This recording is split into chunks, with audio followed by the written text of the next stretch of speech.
ARCA Re Series comes to Talladega Superspeedway. There's been no one stronger than Pennsylvanian Bobby Gerhart. Gerhart muscled his way to victory lane here in 2001. He was last year's pole sitter, although his bid for a second win ended when the 5-car suffered mechanical difficulties.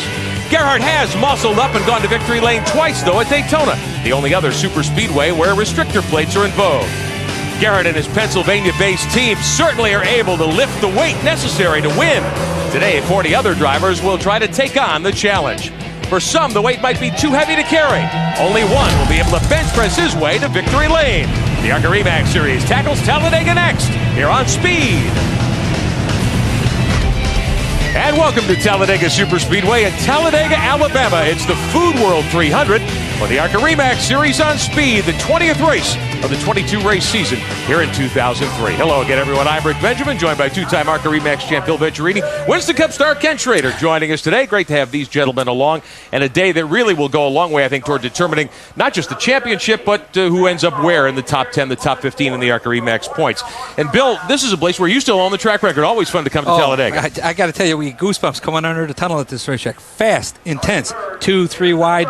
You never lift. You don't know what to expect. Now, this weekend, as we often see here, ARCA agitators, you might say. Winston Cup-related drivers and teams are going to run the field. Yeah, there's a good 4 or 5 Winston Cup teams here. Full-blown Winston Cup teams. The ARCA guys are looking forward, though, to competing against them. Now, Ken Schrader, you've got that 99 car. You own that number in ARCA here for Boris Said. Tell us about that. Well, it's kind of co-op program there between MB2 and Schrader Racing. We're using our number, our crew chief, some of our guys, and trying to get Boris Said approved, NASCAR approval from the Super Speedway because he got the pole at Sonoma for the Winston Cup race, which made him eligible for the Bud Shootout come February down at Daytona. So we got to get him in front of NASCAR here and get his approval. Now, you've been on the track a lot, including this morning. What's it like at Talladega this weekend? A little stressful. Yeah. You know, when your spotter goes 2 wide, 3 wide, 4 wide, and then he's quiet. Then he goes 3 wide, and I go, wait, wasn't it 5 wide for a minute there? And he said, I didn't want to scare you. So he's a little stressful. Well, we'll see a lot of that, I'm sure, here in the next couple of hours as we bring you coverage of the ARCA Re Series. Now, in that graphic a moment ago, you saw Kyle Busch's name. He's won a couple of ARCA Re Series starts. There's the 99 that Boris Said will steer in the field here today. Don Radebaugh standing by with our front row.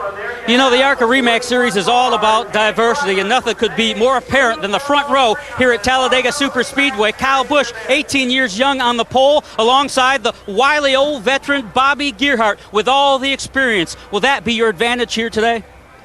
Well, I don't know if it's an advantage. There's a whole lot of things, Don, that play into this thing. It ought to, quite frankly, be a whale of a race. We worked pretty hard over the weekend on a couple things, balance and fuel mileage. And if I had to pick an issue, that's going to be the deal today, I believe. That's Bobby Gerhart, one of only 2 former Talladega winners in the race today, to Bob Dillner. Don, we speak a lot about the ARCA agitators, but a couple of ARCA regulars are agitating themselves. A couple weeks ago in Salem, Indiana, that man, Shelby Howard, and the champ, Frank Kimmel, duked it out. Let's just say that Shelby went on to win the race, and Frank wound up with a wrecked race car. So, Frank, the big question is, you guys were pretty ticked off at each other. Is there still some sour grapes? Oh, I don't know if it's sour or not, but it definitely left a bad taste in our mouths here at the Advanced Auto Parts team. And we got a great race car. Had a great race car at Salem. Was going on to the win. And, to get takeout intentionally, that's a pretty bad deal. And, we never like to see that happening. But this is Talladega, another weekend. We're going to try to get this Advanced Auto Parts forward up front and see the best we can do. We were just talking about strategy, and you were saying, I don't know, maybe it's better off I hang in the back for a while. What about it? Well, we got a lot of young guys up front, not just because they're young, just inexperienced, and they're going up to try to lead this race and lead the most laps and do everything that, when you come over here with Hendrick equipment and all the stuff they've got, they've got to lead the laps and win the race. And, that's okay, but it makes for some exciting things. Hopefully we can keep us forward up front with them all day. Ironically, guys, Shelby and Frank start side by side, 15th and 16th. And, guys, there's a chance that Frank Kimmel could walk away from this race with another championship. That would be his 5th, Bob Dillner. Interestingly, though, Kimmel's only led 2 laps in his long career here at Talladega. He's never won here. Let's take a look at the point standings. Kimmel with a substantial lead of 675 over Jason Jarrett. If he adds 100 points, 95 points to that, Bill Venturini, he's the champion here today. You could pretty well say Frank Kimmel's got the race win. He's just got to show up the next couple of races. And then second place, Jarrett, he's kind of comfortable there. But 3rd through 6th, real tight battle there. And then from 7th through 10th, another battle for those 4. A lot at stake here at Talladega today. 300 miles, the longest race of the season for the ARCA Re Series as well. We'll be right back.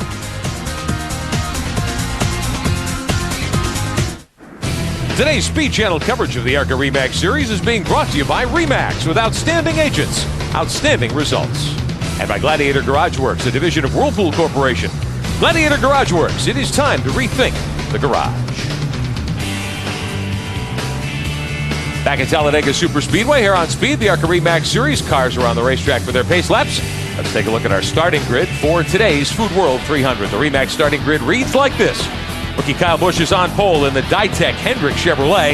The veteran Bobby Gerhart from Pennsylvania, the Core Mechanical Pontiac. Second row inside, the 77, rookie David Stremme. That's the Coors Light Chip Ganassi Dodge. He's from South Bend, Indiana. And A.J. Hendrickson from Mooresville, North Carolina, in the Fastenal Ford. Starting 5th in the number 25 Alabama Auto Show Pontiac, Billy Venturini out of Chicago. Next to him, Keith Seegers in the number 04 Miller Industries Chevrolet. Inside row 4, starting 7th, number 27 Chase Montgomery out of Mount Juliet, Tennessee. Next to him, Mark Thompson. Glad to see him back out of Georgia in the Reformed Products Ford. Row number 5 from Oklahoma, Christy Passmore, the Gap Roofing Ford. And Atlanta winner Mark Gibson, he's from Winder, Georgia, in the Williams Brothers Chevrolet. Row 6, Boris Sed out of San Marcos, California, driving the USG Pontiac with help from Schrader Racing this weekend. And Trans Am veteran Tony Ave from Indianapolis, the KDS Pontiac. Inside row 7 and number 9, Eagle Creek Aviation Pontiac, Matt Hagens out of Indiana. Next to him, Jason Jarrett out of Hickory, North Carolina, and Gladiator Garage Works, Damon RV Pontiac. Glad to see him made the Winston Cup race. Yes, sir. Inside row 8, Frank Kimmel in the Advanced Auto Parts Pork the Other White Meat Ford. Next to him, Shelby Howard in the Mack Trucks Beck Dodge.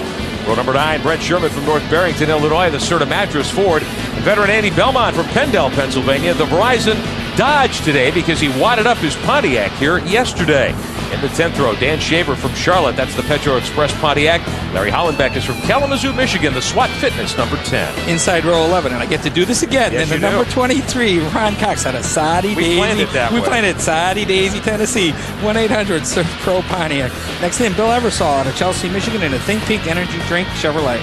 Row 12, Vern Slaw in the number 65, DJ's One Stop Dodge. And next to him, Ken Weaver out of Dallas, Texas, in the 1-800-4-PHONE Chevrolet. 13th row, Keith Bird from Paducah, Kentucky, his own number 19, the Mertco Chevrolet. And Brack Maggard from Lithonia, Georgia, the Southern Van Services Pontiac. Row 14 from Williamsport, Pennsylvania, the Panasonic Chevrolet of C.W. Smith. And rookie Rick McMillian from Garrisonville, Virginia, the Sunshine Home Builders Ford. Starting 29th on the inside of row 15, number 75, Brian Kahns in the Precision Cutter Chevrolet. Next to him, Kim Crosby, the school principal out of Slidell, Louisiana, in the Golden Flake Chevrolet. Inside row 16, Roger Williams in the number 95, Roger Williams Racing Pontiac. Next to him, number 38, Greg Sarf in the Quaker Steak and Lube Ford. Row 17, Darrell Basham's 34 car from Henryville, Indiana. That's a Chevrolet. And young Jason Hedleski from Michigan, the EMP Stewart Ford. That's the 90 car from Judy Donlevy's shops.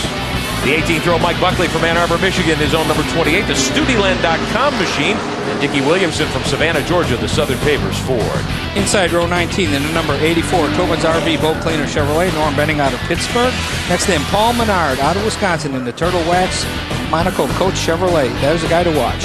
Inside row 20, Chuck Weber out of Mesquite, Texas in the Excel Communications Chevrolet. Next to him, Jerry Middleton in the number 2, 1-800-SURFCO Chevrolet. And rounding out the field in our last provisional spot, Todd Bowser of Springfield, Ohio in the Gordon Food Service Marketplace Ford. So 41 cars ready to go. We'll have a couple of different onboard looks for you. First, as always, from defending series champion Frank Kimmel, the Advanced Auto Parts Pork Ford. Kenny back in the 8th row. He's got his work cut out for him today. Well, he does have his work cut out for him, and I thought it was interesting when you announced earlier that Frank's only led 2 laps at Talladega, not one of his stellar tracks, but closing in on his 5th championship, could lock it up today. There's a reason that he's got 5 of them, and he runs good here. He just hasn't been his favorite. Like I told him, we're talking about it all week in the garage area. I said, you kick our butts 20 races out of the year. Give us 2. Yeah, well, he's good. Chase Montgomery carries our cameras, too, from the 7th starting spot. Several drivers making their first Talladega starts here today. We talked to some of them about what it's like to run here. Patience. I'm going to learn a lot of drafting. I haven't been in the draft yet, so I'm hoping to learn as much as I can. and just be there at the end. You know, we got 300 miles to work our way up, and the Turtle Wax Chevy's going to do it. Talladega Superspeedway is one of the biggest and fastest tracks that we got on the circuit, and it's one of the wildest ones too. So there's a bunch of good racing that can happen at this place, but also if you get out of hand just a little bit, it'll be pretty wild.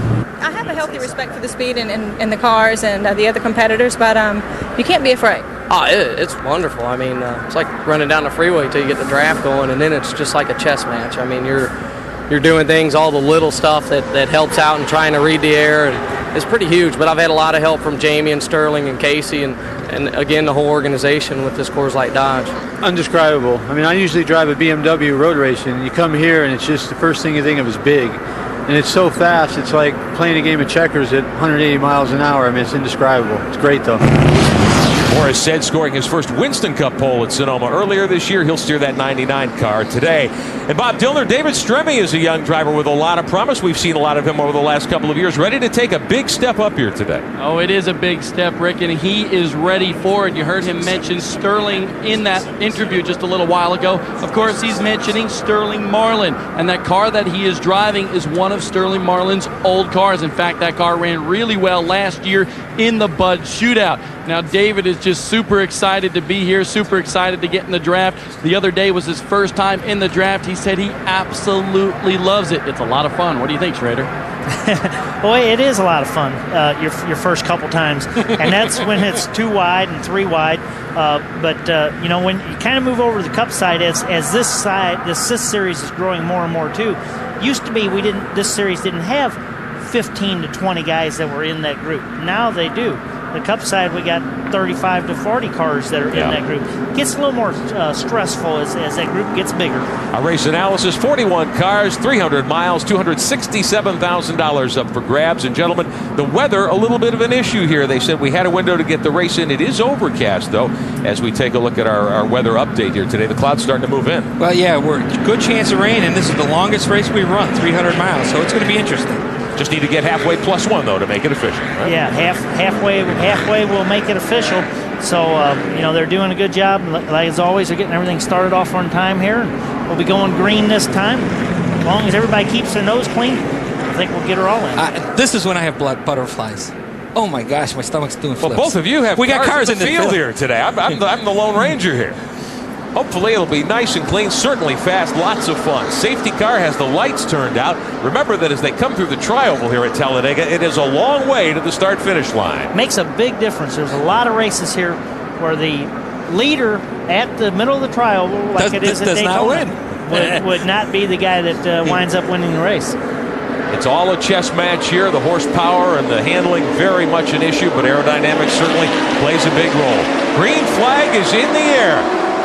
Maybe there's a problem with the 87 car. You saw the number up on the board. We'll try to find out more. Gerhardt and Busch head toward turn 1. Don Radeball, what's wrong with the 87? Well, I understand from the crew chief, Gary Dehart, that they have lost radio contact with the 87 car, and as a result, they very well may have to come down pit road. We'll keep an eye on it. You don't want to be out here without radios, right, Ken? No, you can't. It's a safety factor, and that's one thing. We have spotters that are required. You have to be in radio contact. Most of the guys run 2 radios in their cars so they can switch if there's a problem, but it's something that's necessary anymore. Kyle Busch in the 87, Gerhardt in the 5, hitting turn 3 for the first time. Chase Montgomery in the 27, looking like he wants to go down the middle as we jump on board that car. Yeah, Chase is getting pretty racy right away. He split him right down the middle, going through the corner.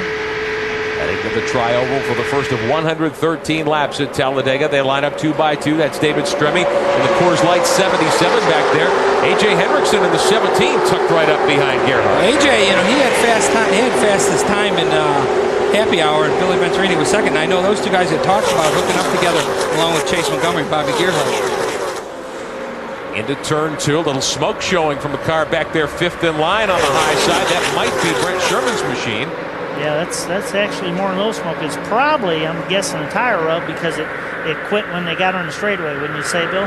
Yeah, when you get into the corners right here, there is so much downforce on the cars that and your fenders are so close, it's usually tire rub. But that's a severe enough tire rub that he's either gonna have to come in or he will come in on the hook. That's definitely a bad tire rub. And here, that is not something you want to have happen because the speeds are so high.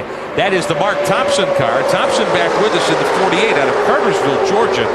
New number, new team. Well, yeah, you know, he's running someone else's number right now. That's James Hilton's number, and you know, this way he was guaranteed a starting spot. But you know, he's always run good on the speedway, so. You know, but I did hear that he was going to retire again. You know, but he's oh yeah, that's definitely a bad problem. That's more than tire smoke, I think. You know, it happens only going into the corner though, Kenny. Yeah. Don Radebaugh, tell us more about pit road. What's going on down where you are? Well, on the 87 car, Kyle Busch, he had no radio contact under the pace laps, but just as the green flag came out, he began to get his radio back. So I guess there is a God because Kyle Busch has a radio. He's full and up and at him. Sitting there in third spot. He is the first car on the bottom line. Bobby Gerhart is your leader. A.J. Hendrickson and Chase Montgomery giving chase.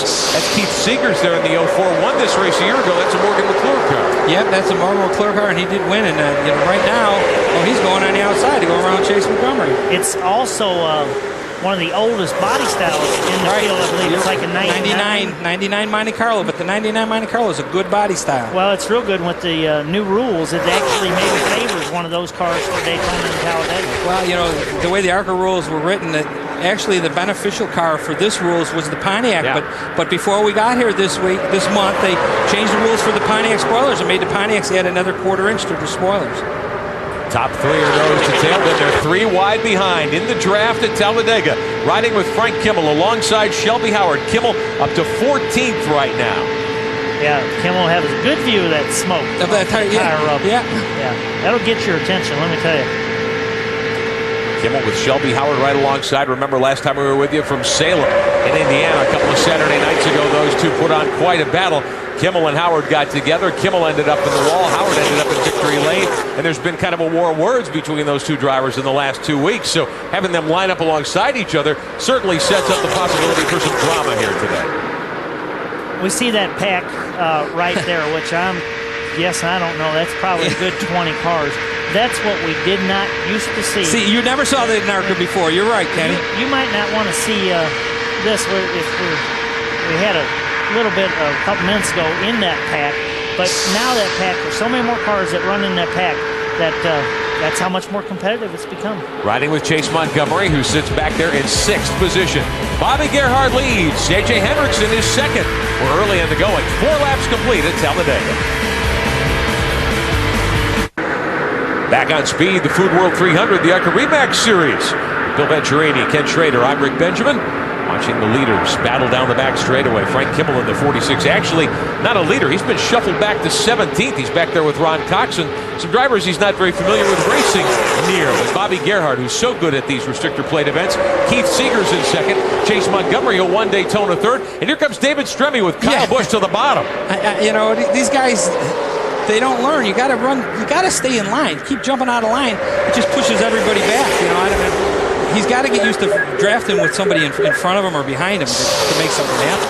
Billy Venturini there in the blue number 25 trying to make a move to the outside. If he and Kyle Busch want to get together, Bill, they're close together on the racetrack. He's not quite there yet. No, I know what kind of help Billy Venturini needs to go fast here, and he needs a Pontiac in front of him, I think. Chase Montgomery rides third. There's Billy Venturini's 25 car on the high side. Right now the quick cars are at the bottom of the racetrack. Turn for Bob Dillner, 67 machine. Jason Jarrett's car. What's the situation? Some big-time trouble for Jason Jarrett. He started 14th. He is all the way back in the 38th spot, and that is because he and another car out there got together. Some big-time damage on the left front of that car, and they also think they have a tire rub, so he has lost the lead draft, and that can have some big ramifications in the title chase. Maybe, just maybe, be able to crown Frank Kimmel the champ here today. Left front fender pretty wrinkled up on that Pontiac. Yeah, left front fender was wrinkled up, and it really takes the speed out of it is that front valence, how high that was instead of being right on the ground. Chase Montgomery on the high side, rolling by Bobby Gerhart for the point. First lead change of the day, and here comes Stremme in that Dodge right behind him. Watching from the 27 car, Stremme in that Coors Light Dodge. One car off the pace, Dickie Williamson's Ford at the bottom of the racetrack. Looks pretty simple from that view. Yeah. You know, just like riding down I-85, well, right? It is until something happens, you know. you got complete control until you lose control, then you got no control. Let's talk strategy for a second, guys. 113 laps, 300 miles. Weather could be a factor. How many stops do you need today, Bill Venturini? Well, you need 2 stops. I don't think anyone can go, what is it, 57 laps. I don't think you can go 57 laps on one fuel stop. So it's going to be a 2-stop race. Tires, Kenny? I didn't really check the tires. I know this race has been won. Oh, trouble coming off turn 2. Daryl Basham in the 34 has gotten into the wall. He's wrinkled up both ends of that Chevrolet. Will go to caution for the first time of the day in the Food World 300. All alone out of 2. Basham stops on that paved section that they put in here in the last several years. Yeah, that paved section is good. Yeah, it slows the cars down, scrubs off a lot of speed. Basham got loose going through turn 2, got into the outside wall, came down across the track and has stopped. And we are under caution with 9 laps on the board of 113 today. Have another look at it here as the leaders ease off going into the banking.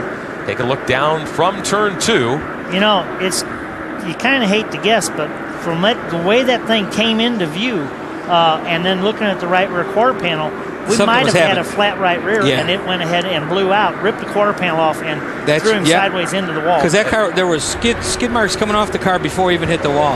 Oh yeah, it looked like he blew a tire. He was lucky that it got turned around enough to not hit flat driver's side. So.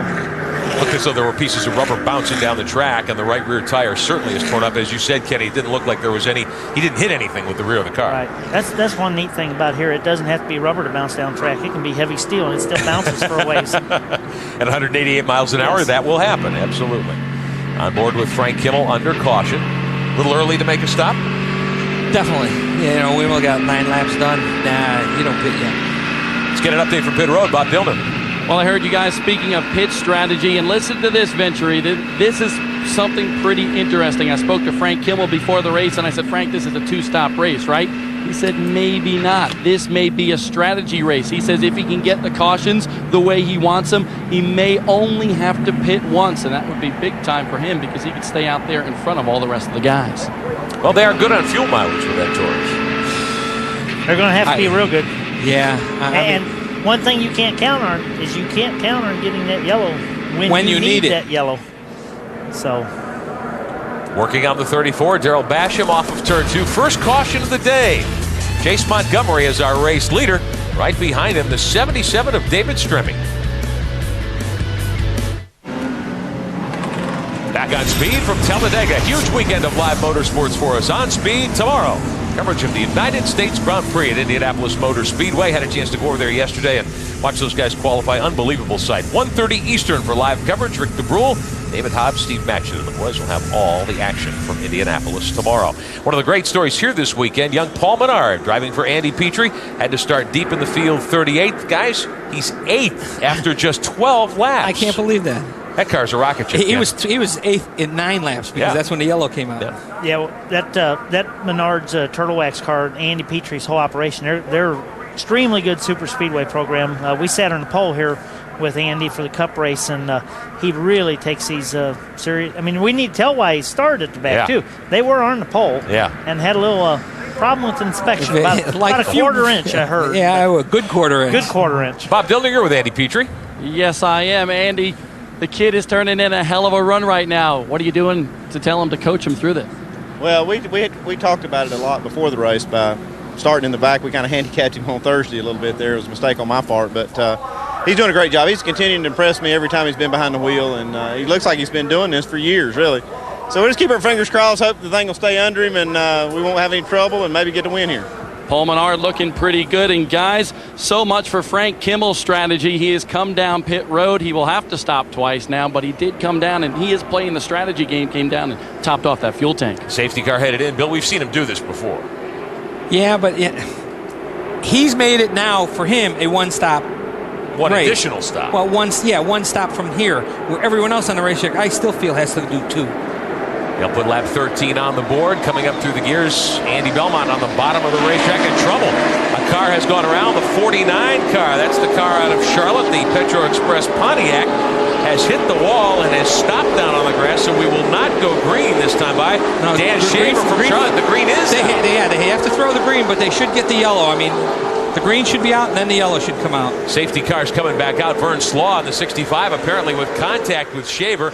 Slaw's car at the bottom of the track going by our location. There you can see that Dodge low on the apron. He's got front end damage, and the caution is waving once again. So we go immediately back to yellow. Montgomery on the backside of the racetrack. Let's take a look as they came through the tri-oval, coming up through the gears, and there's the contact. That's Vern Slaw's machine. Vern Slaw, oh man, got it. Vern Slaw got into the 49 of Dan Shaver, who then bounced back off to the 65 of Vern Slaw, and then Vern got into the 44 of Brent Sherman. There was another car involved. There was another red car at the bottom of the racetrack, and I couldn't pick up the number. Here comes Shaver to pit road. He's got the front end badly knocked out on that car. They're going to have to do some extensive work there. Working on the right front corner of the car, trying to pull the sheet metal out. We've seen this movie before here at Talladega. Yeah. In fact, 1 year ago, and it was Ken Schrader's car that was involved. Let's take a look at this incident from 1 year ago. Yeah. As the field came through the tri-oval, Keith Seeger's on the high side here, and Michael Verger's driving your car. Michael Verger's was a little over-aggressive and run in the back of Chase, and we were involved. Chase was committed. He was the one committed, but boy, I hated that for him. But it's restarts. You wouldn't think they'd be that complicated, but it just everybody's ready to go. You kind of hang back a little bit. It's tough. That was last year. Chase he had a car to beat last year, but that's racing. And Michael Horgers isn't driving your car this year here. No, that's not why. I'm sure. But that happened to me here. That happened to me at Daytona. Yeah, we've seen that. I was running second, sure. and I got punted by the guy behind me, like with 10 laps to go. So, yeah, it happens.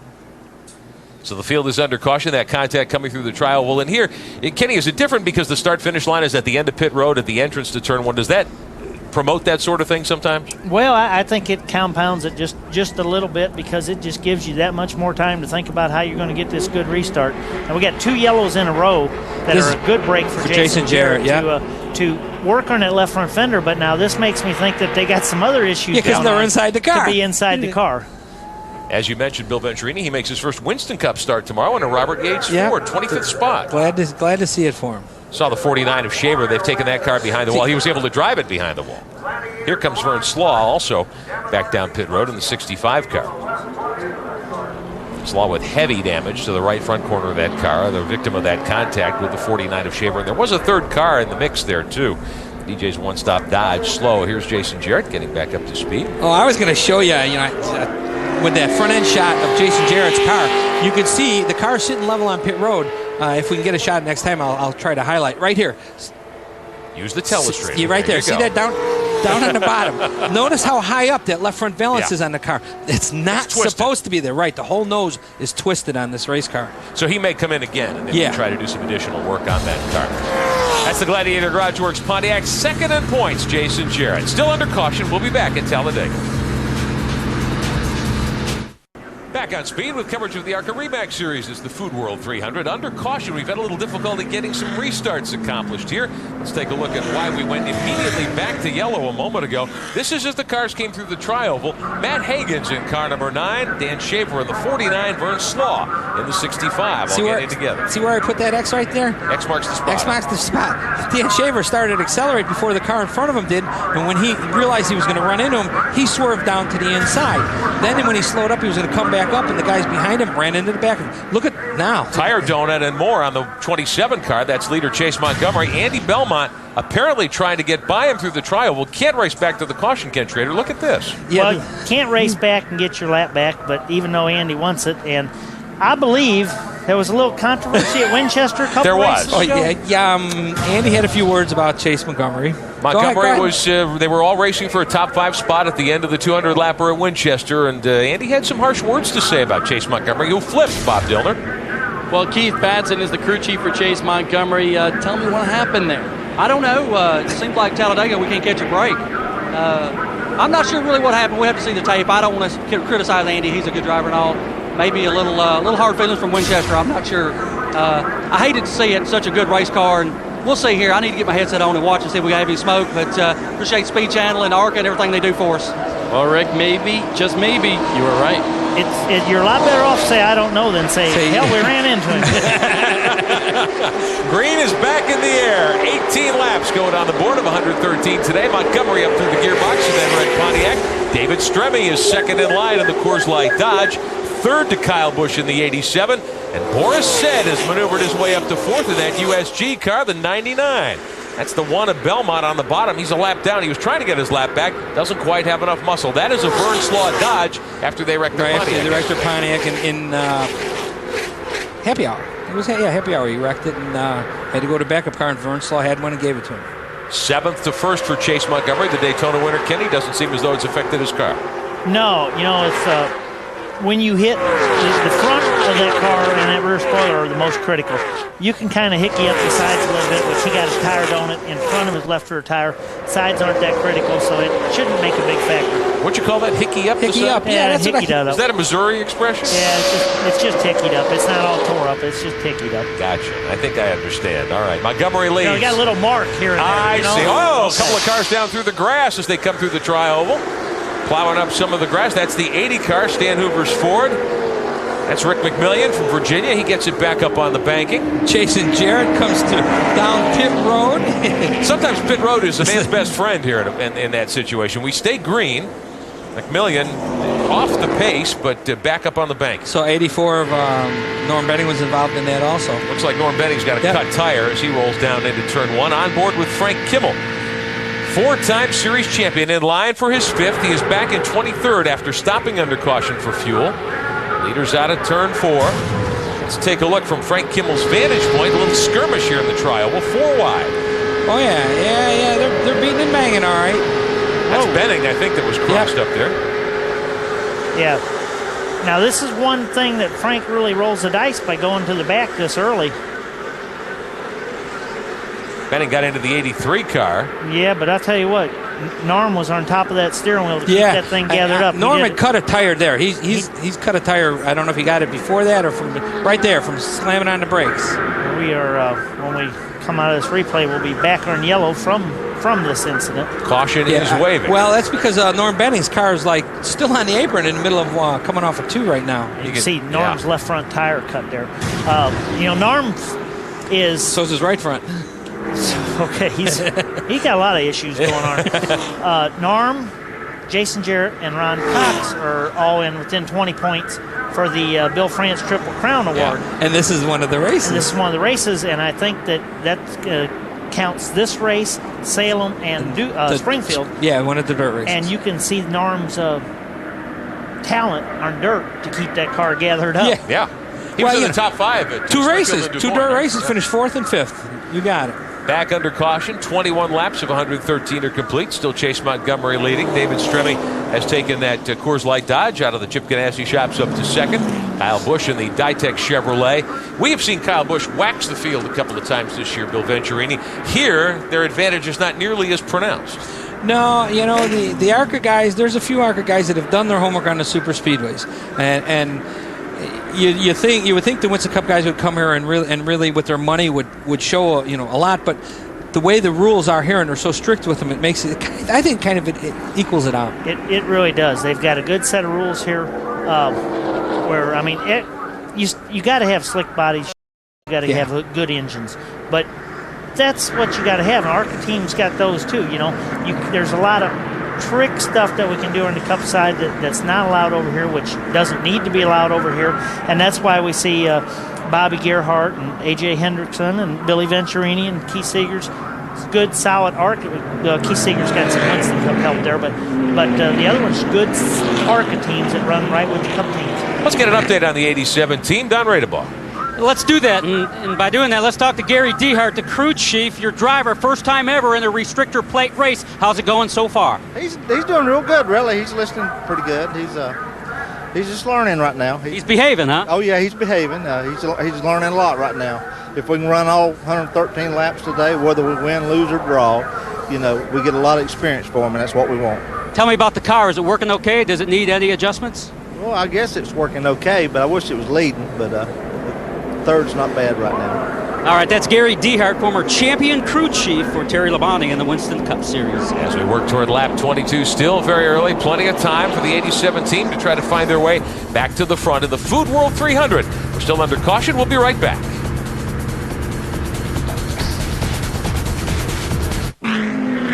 Welcome back on Speed with Ken Schrader and Bill Venturini. I'm Rick Benjamin. Coverage of the ARCA Re Series, the 20th race of 22 that'll make up the 2003 calendar for the ARCA Re Stars. It's been a long year, Bill Venturini, for your race team. Very long year. You know, we had that one stretch of 3 races in 8 days, and we haven't had a week. Well, we had a weekend off because South Boston got delayed because of the hurricane, but you know, that all that did was extend our season 1 week longer because now we have to go there after the Charlotte race. So, yeah, you know, we've got a full schedule for the ARCA guys. And first, you know, an ARCA team that doesn't have 20 full-time employees, it's been a rough year. Chase Montgomery is your restart pole sitter in that red number 27. That's Andy Belmont and the blue number 1 on the bottom. Still trying to get his lap back. David Stremme restarts in second spot. Kyle Busch is third. Green back in the air to put lap 23 on the board.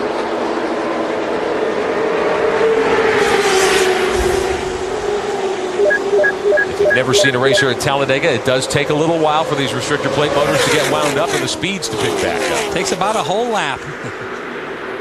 Montgomery up on the high bank. Stremme tucking in behind him. Kyle Busch, you've got 3 young guns up there. Now, Montgomery won at Daytona, but not a lot of restrictor plate and big track experience up front. A.J. Hendrickson up there in 4th.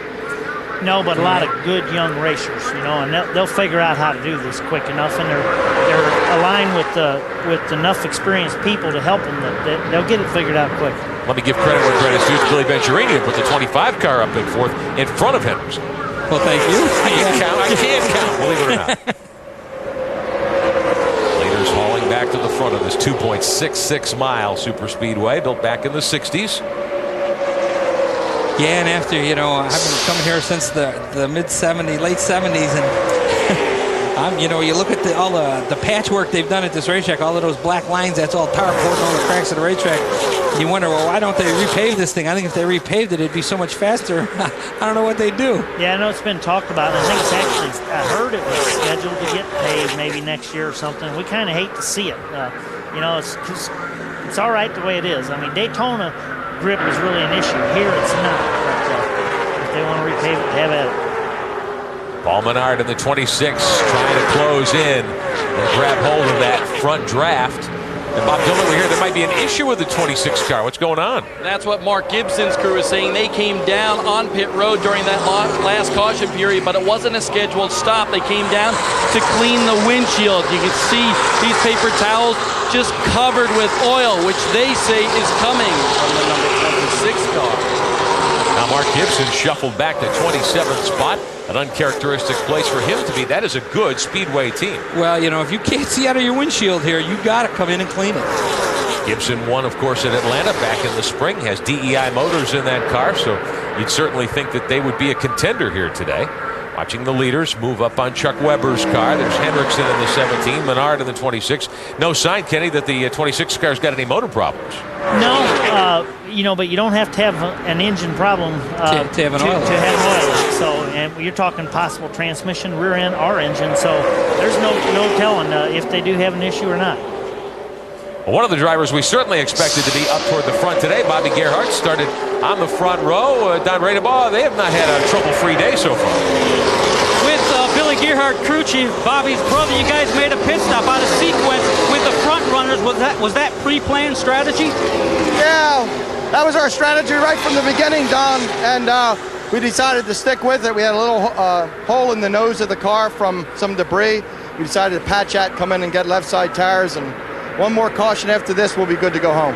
Well, Bobby said to me earlier they were going to two-tire him to death. Their tire issue, not a big deal here. He also said that they could stretch their fuel mileage to 60 laps. Bill Venturini, is that possible? He told me that, and I know we can't go 60 laps. We can't go 55 laps, so, you know, I don't know. The guy who's going to the front as we ride with leader Chase Montgomery is Paul Menard in that Andy Petrie Chevrolet, the 26. He's moved his way up to 3rd, Kenny. Yeah, he's running awful good. You know, if there is an oil issue problem on this, we ought to hear pretty quick, because the more cars you pass, you know, usually, like if you think you got an oil leak and there's 8 cars in a group, you kind of want to hang around 8th so no one's complaining about the oil leak. Well, we'll know right away if Billy Venturini starts to complain, because he's running behind the 26 car. Keith Seeger's up on the high side of that yellow 04 car. He won here a year ago. He's paired up in the draft with another machine, trying to move up from 7th. There's Menard in 3rd. David Stremme rolling into 2nd spot in that Chip Ganassi Dodge with the Coors Light backing on that car. Venturini back there in 4th spot. A.J. Hendrickson in the white car rides 5th. Sixth belongs to the 87. Kyle Busch has gotten shuffled back a little. Here he comes on the high side. Well, we get Paul is not content to run third. Yeah, I see that. And it's got to be a very strong car to be able to pull out and do what he's doing right now. And that, he doesn't have the help like David Stremme does with Billy behind him, but he's hanging right there, so we'll just have to see. Kyle Busch and Keith Seegers are back on that outside line.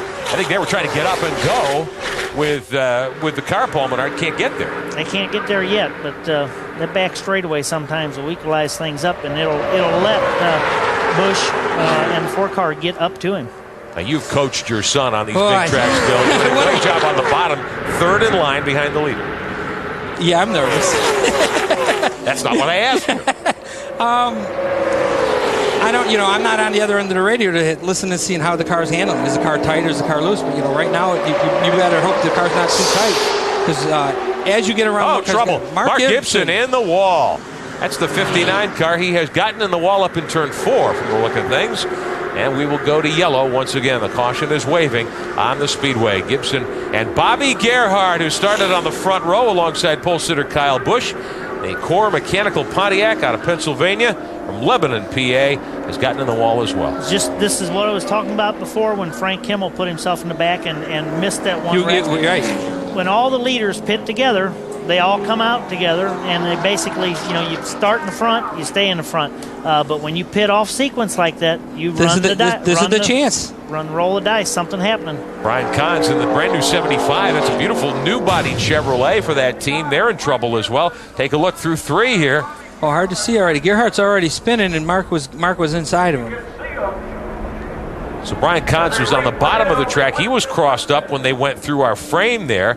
Gerhardt was sideways, and Mark Gibson piled into him. Safety crew over talking to Bobby Gerhardt in the 5 car. Taking a look to see if the hood of that car needs to be pulled away. I see a little bit of flame licking out around the cowl there on the 5, so they want to get the hood off. Bobby coming out of the car with his cap on. He's okay. But at these speeds, Kenny, when you hit the wall, you're sore for a while. Yeah, and it all depends on that angle that you hit. But still, when you're 10 feet from it and you just glance up off it, it's just hard to hit things at 180 mile an hour and not leave a mark. It's hard to hit anything concrete. Yeah. Brian Kahns climbing out of the 75. There's heavy front-end damage to that beautiful new Chevrolet. Had a chance to talk to Brian briefly in the garage this morning. They're really pleased about that new car. Really good-looking machine.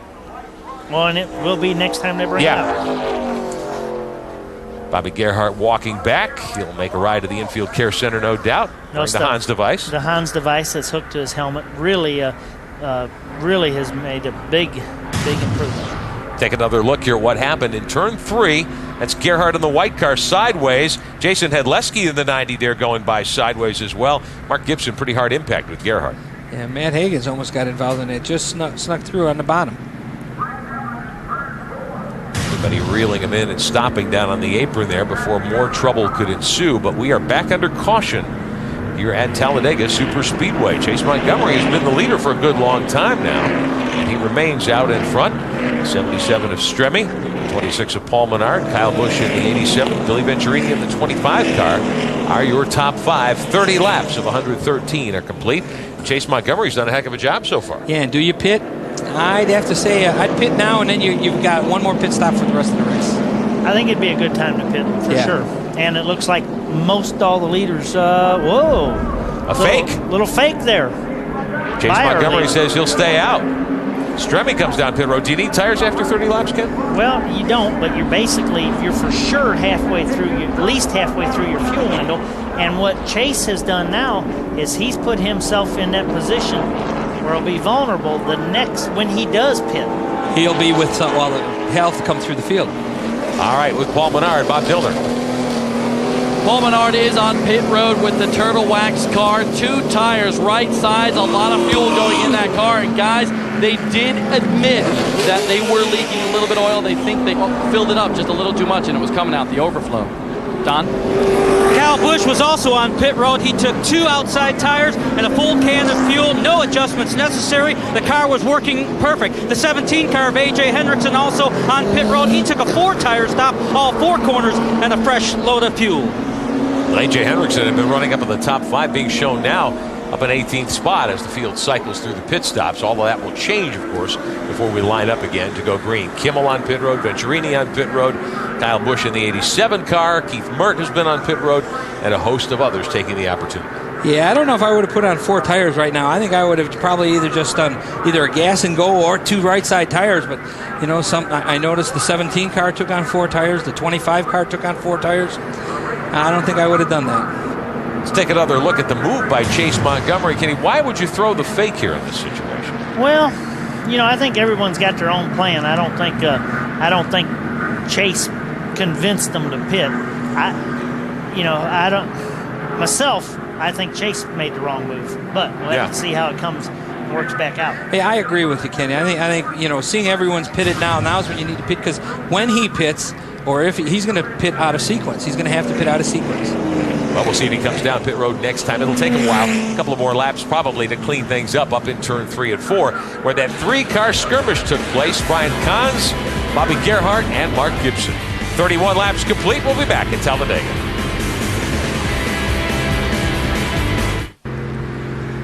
Back on speed, our coverage of the NASCAR Craftsman Truck Series continues next Saturday afternoon, 4:30 Eastern, from South Boston Speedway up in Virginia.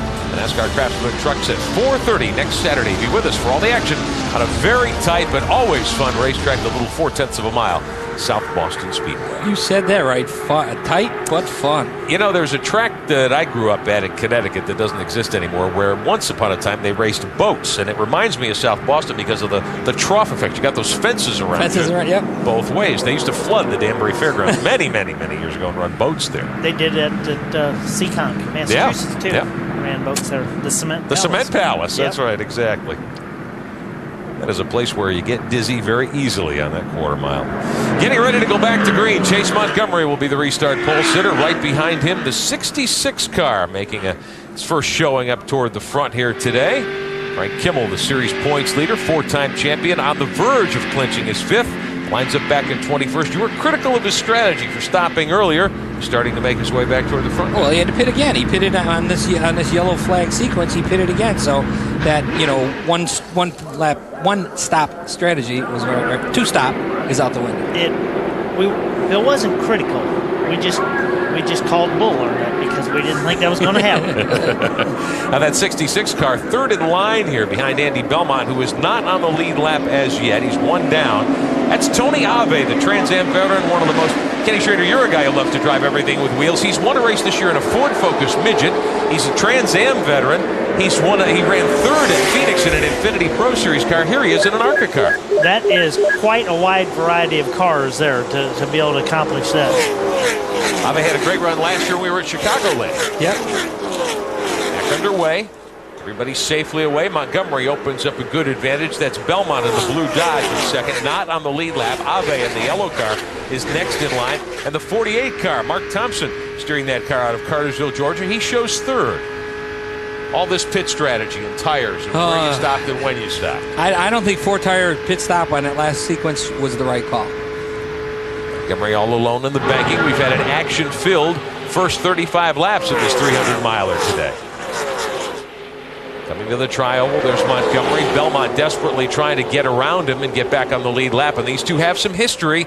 At Winchester, they were battling for position with 2 to go. Montgomery got wrapped up in an incident and went upside down. Belmont had some unkind things to say. Belmont trying to get by. Tried to do it earlier, and Chase wouldn't let him by. Side by side, a little further back. Kyle Busch in the 87 trying to move up. He's back in 7th spot. Right behind him, there's Boris Said in your 99 car. Mr. Schrader's doing a nice job. He's doing a nice job, except Boris his main goal is to run all day and get some laps, and we were fortunate that USG Sheetrock signed on for this race and enabled us to do it. Top 5 cars on the racetrack, at least, have broken away. There's Ave. Getting shuffled back there. Check that, I'm sorry, that is not Tony Ave. Chevrolet back there is the 96. Trying to work his way up. That's Ken Weaver out of Dallas. There's Stremme in that silver Dodge. They're 3 wide here down into turn 1. Kyle Busch at the bottom. Stremme's got a strong enough car to run on the high side all by himself. Bob Dillner and Bobby Gerhardt okay out of the infield care center. That's good news. Yeah, that is good news, but this car is not okay. This car is destroyed on the left side. Bobby Gerhardt, you took a big hit up there, but the big question is, what happened? Well, I believe crashed before that. There was a lot of debris on the front stretch for 4 or 5 laps, and I complained on the radio about us running through some things, but you know, sometimes the tire will be slow. We had one Daytona. It took about 20 laps to go down, and I pretty much think that's what happened here. I mean, we went 3 wide down the backstretch, and I dove to the outside, and you can't spin a car out here on the outside if you tried. And it just jumped left real quick and turned around in front of Mark. I hate that. It's just really not too much I could do. Tough day for Bobby Gerhardt. He thought he had a lot of muscle today for this race. He was hoping to bench press that trophy in victory lane at the end of the day, but his bid will come up short. Chase Montgomery, despite that incident where he ran into Andy Belmont earlier under caution, still out in front. Here comes A.J. Hendrickson and Billy Venturini trying to hook up on the high side. Jump on board with the series champion Kimmel on the bottom as they go 3 wide. Boris said in the middle. Now, in Boris's defense, Kenny, he's got some Truck Series experience on big tracks, just not here. Right. Boris has just not run at Super Speedway. He's run a lot of the mile and a halves and stuff, but before they take you to the Winston Cup or Busch deal, or even the ARCA races, they want to see you at the other places. Being there was no other place for him to run a Super Speedway before Daytona. This was the last chance that he had to run a Super Speedway race before he gets to Daytona, and this was the race he had to be in. Well, it's really good that ARCA and NASCAR work together so much hand in hand to get some guys some experience before they move up. How about Christy Passmore there in the white and orange Ford, the number 91, the rookie out of Oklahoma, 19 years of age. She's on the high side. She's running up there in 4th, Bill Venturini. Yeah, I don't know if she pitted or not, but she's doing a good job right now. On the outside of Mark Thompson in the 48. Here comes Stremme. He'll go 3 wide, and Christie has no one to draft with. Keith Seegers tucks in behind Stremme. Closing in on lap 40 at Talladega. Montgomery is your leader. Welcome back on Speed. It's the Food World 300 for the ARCA Re Series. Paul Menard in the 26. Several pit stops to try to cure that oil leak. Being shown 15th last time by. Working with Ron Cox there in the 23 car out of Tennessee, who's 13th as they are side by side heading to the Tri-Oval. Your leader's Montgomery, and here comes Stremme. Looks like he's gotten by Tony Abe for second. Stremme's definitely been strong, and I think we're going to... Well, he's got some momentum up here, but... How much do you mirror drive here, Kenny? How much do you try to block? Oh, you try not to. Nah, you try to mirror block every lap. Yeah, you block as much as you can. And then there's some times that you don't need to worry about it because it's just too early in the race. But, if you're leading that thing, there's a whole lot less chance of getting in trouble. Yeah. So that's a good place to be. Keith Seegers in that yellow 04 from the Morgan McClure shops going for second. He won this race a year ago. He's side by side with Stremme. A.J. Hendrickson on the high side of that white 17. Billy Venturini at the bottom of the racetrack with Boris Said right now behind the 77 car. In front of Kyle Busch in the Ditech car, the black 87. And this is what Chase Montgomery wants to see. He wants to see these 6 guys just, battling back and forth. Man, look at this window. Water, looks like, on the onboard camera lens. Yeah, that's probably oil. Because if it was water, it'd be blown off already. True. Looks like A.J. Hendrickson is slowing down. Maybe that's where the water or the moisture came from. We get word that there may be a car that's brushed the wall on the way by. Now we're getting a big pack back there on the backstretch as Stremme goes for the lead. Yes, he does. And Stremme's got Boris up there helping push him. Have to see if they get it pulled off here. Getting word that the 17 of Hendrickson might have indeed brushed the wall going down into one. Take a look. That's the white car on the high side. Oh, yeah, he definitely hit the wall. So did Seegers, it looks like. It's just a little bit more than a brush. Yeah. Take another look through the Tri-Oval. Oh, look at that. Seegers went up, and you know what the problem is? Does the air suck the car? Not only the air, you're looking at the guy behind you, and when he starts to move up a little, you figure, okay, there's room. Yeah. And then all of a sudden, he hits the wall, and you hit the wall. Your hands follow your eyes. You're right. So that's what does happen. A.J. Hendrickson heading down pit road, Don Radebaugh. What's the situation? Well, I don't know, but we're about to find out.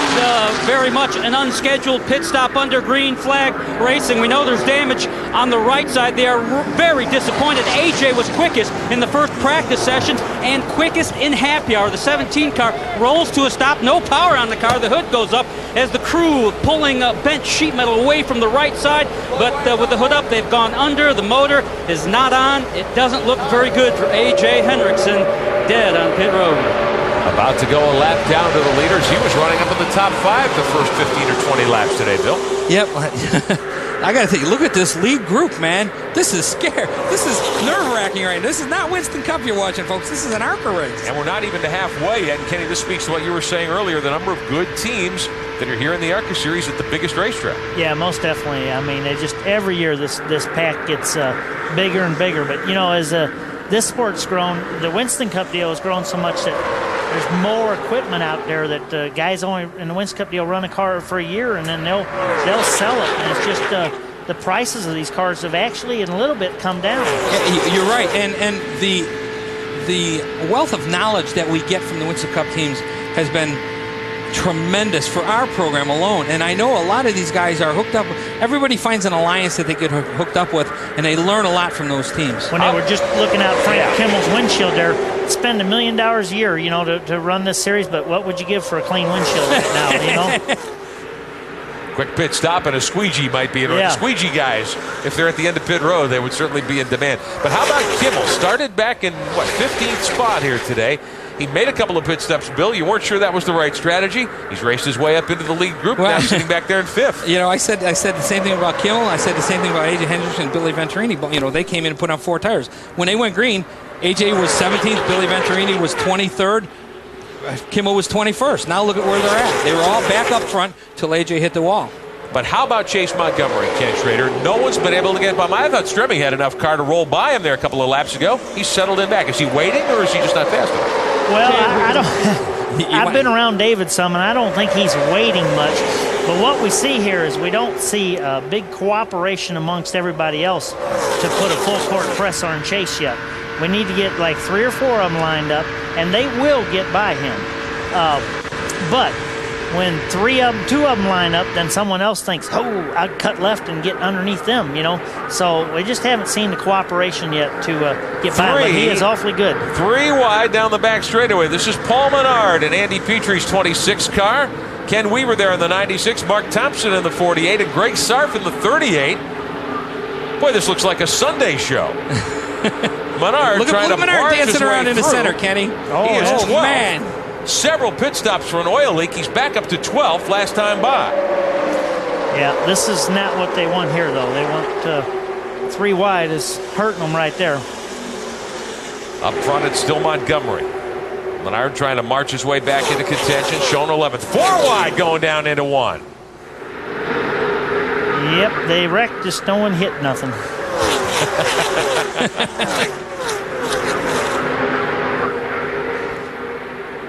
The outside. Billy Venturini starting to put pressure on the race leader. Got up to second, went around Stremme, went around Kyle Busch, and he's chasing Chase Montgomery right now. Boris said that blue Pontiac, the 99, is up behind Kyle Busch on the high side. This is Kimmel in the 46. Series points leader tucked in behind Stremme in that silver Dodge. Well, you know, I don't want to show their hand, but this is what the 2 Billy Venturini and Chase Montgomery wanted to do. They wanted to get the 2 Pontiacs hooked up and run with each other and let the other guys dice it out and see what happens. Still another 9 laps short of halfway. Speed strip at the top of your screen shows you where your favorite driver's running. Kimmel right now certainly in the catbird seat. Remember, he needed to gain 95 points on Jason Jarrett to lock up the championship here today if he shows at the final 2 races of the year. Right now he's running 22 spots ahead of Jason Jarrett, which is worth 110 points. So Kimmel possibly about to clinch a championship here today. Well, he is 4th. See, right now David Stremme's been able to break away from that big group and run down to 2 leaders. So maybe you'll see a 3-car run away. 48 laps up on the board. Battles for 4th. That's Kimmel on the bottom in the 46. Kyle Busch in the black Chevrolet, the 87 up high. The leader is still Chase Montgomery. Billy Venturini is 2nd at Talladega. 50 laps complete this time by at Talladega Superspeedway. Chase Montgomery leads. Billy Venturini is second. David Stremme is third. Closing in on halfway. Let's get an update on A.J. Hendrickson. Here's Don Radebaugh. AJ, I know you went from the happiest guy in happy hour, quickest there, to one of the most disappointed in Talladega town. What happened? I think we started to lose a clutch. I started watching the RPMs. They just were going up and up. I actually brushed the wall over there watching the tachometer, but it just started slipping the clutch really bad, or the transmission, something like that. Well, one thing's for sure, we all found out that A.J. Hendrickson was here this weekend, quickest in practice, and happy hour. He'll be a force to be reckoned with for sure. It just takes just one little lapse of concentration there to get him in the wall. We thought initially that hitting that wall might have been his problem, but he's got more net. Billy's looking in a good position now, but we got one little problem that's in that group, isn't it? Well, yeah, and we were talking as we were watching the leaders. There's Chase Montgomery right now looking out the window. He's leading the race. Billy Venturini's running second, and David Stremme's running third. And what they had done was they were running single file. The other guys were running, two abreast. Those guys got in single file. They caught him. The problem is Chase Montgomery's going to run out of fuel. He has not stopped yet. We're on lap 51. He's going to slow down. They can't. We've heard from 50 laps to 65, but somewhere in this window, that car is going to have to come in and get fuel. Well, Bob Dillner standing by at Montgomery's pit stall. Bob, what are they saying? Well, they are getting a little concerned here because they thought they would be able to catch another caution. 61 is the magic lap for Chase Montgomery. That's when they think he is going to run out of fuel. Right now, Chase is on the radio, and he is just trying to sell for a caution. He's saying, I see debris in turns 1, I see debris in turn 3. Oh, he's got great vision. There's no doubt about that. But Bill Venturini, if you take a green flag stop now when you're leading almost halfway, does that kill your chances? It doesn't kill your chances because you won't lose a lap, but it doesn't help them. And here's what's happened. The Winston Cup guys ganged up on the ARCA guys and, shuffled Billy back a little right now. I'll just have to have a little talk with Kyle Busch's dad, Tom, and raise his rent or something, if he's... Ken Weaver back there in the 96 doing a nice job. He is side by side with Frank Kimmel, who's been shuffled back to 10th position.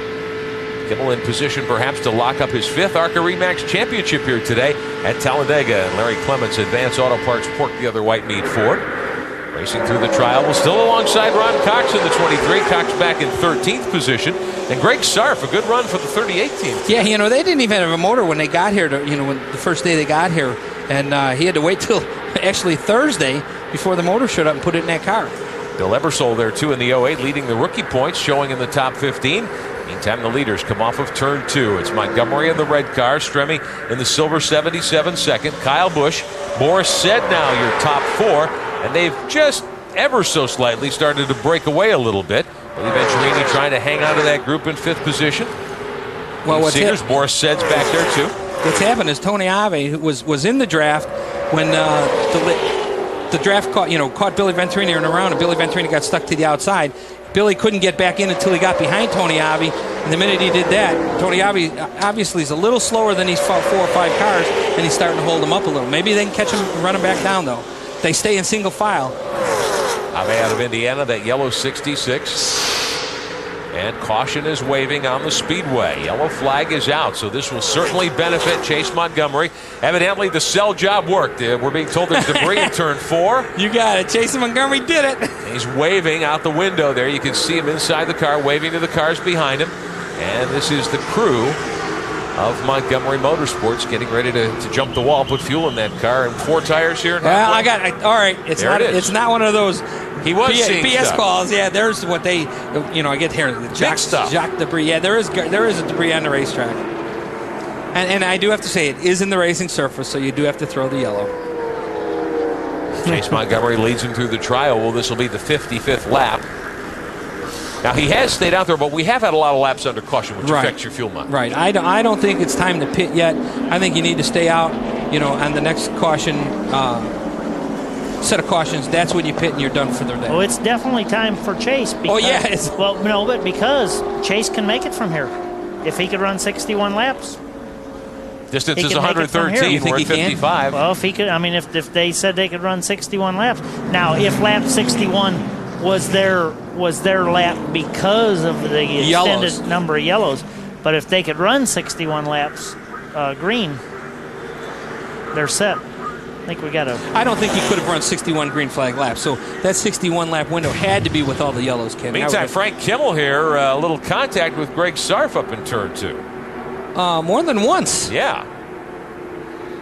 Yeah, if you were Frank, that wouldn't seem like a little contact. No. That's a pick the back end up. You got that right. His RPMs went every time he got hit. Yeah. Ken Weaver there in the 96 out of Dallas. A nice run in 12th spot for that team. On board with Kimmel, under caution. We'll see which of the leaders decide to come down pit road as we close in on halfway at Talladega Superspeedway. We'll be right back.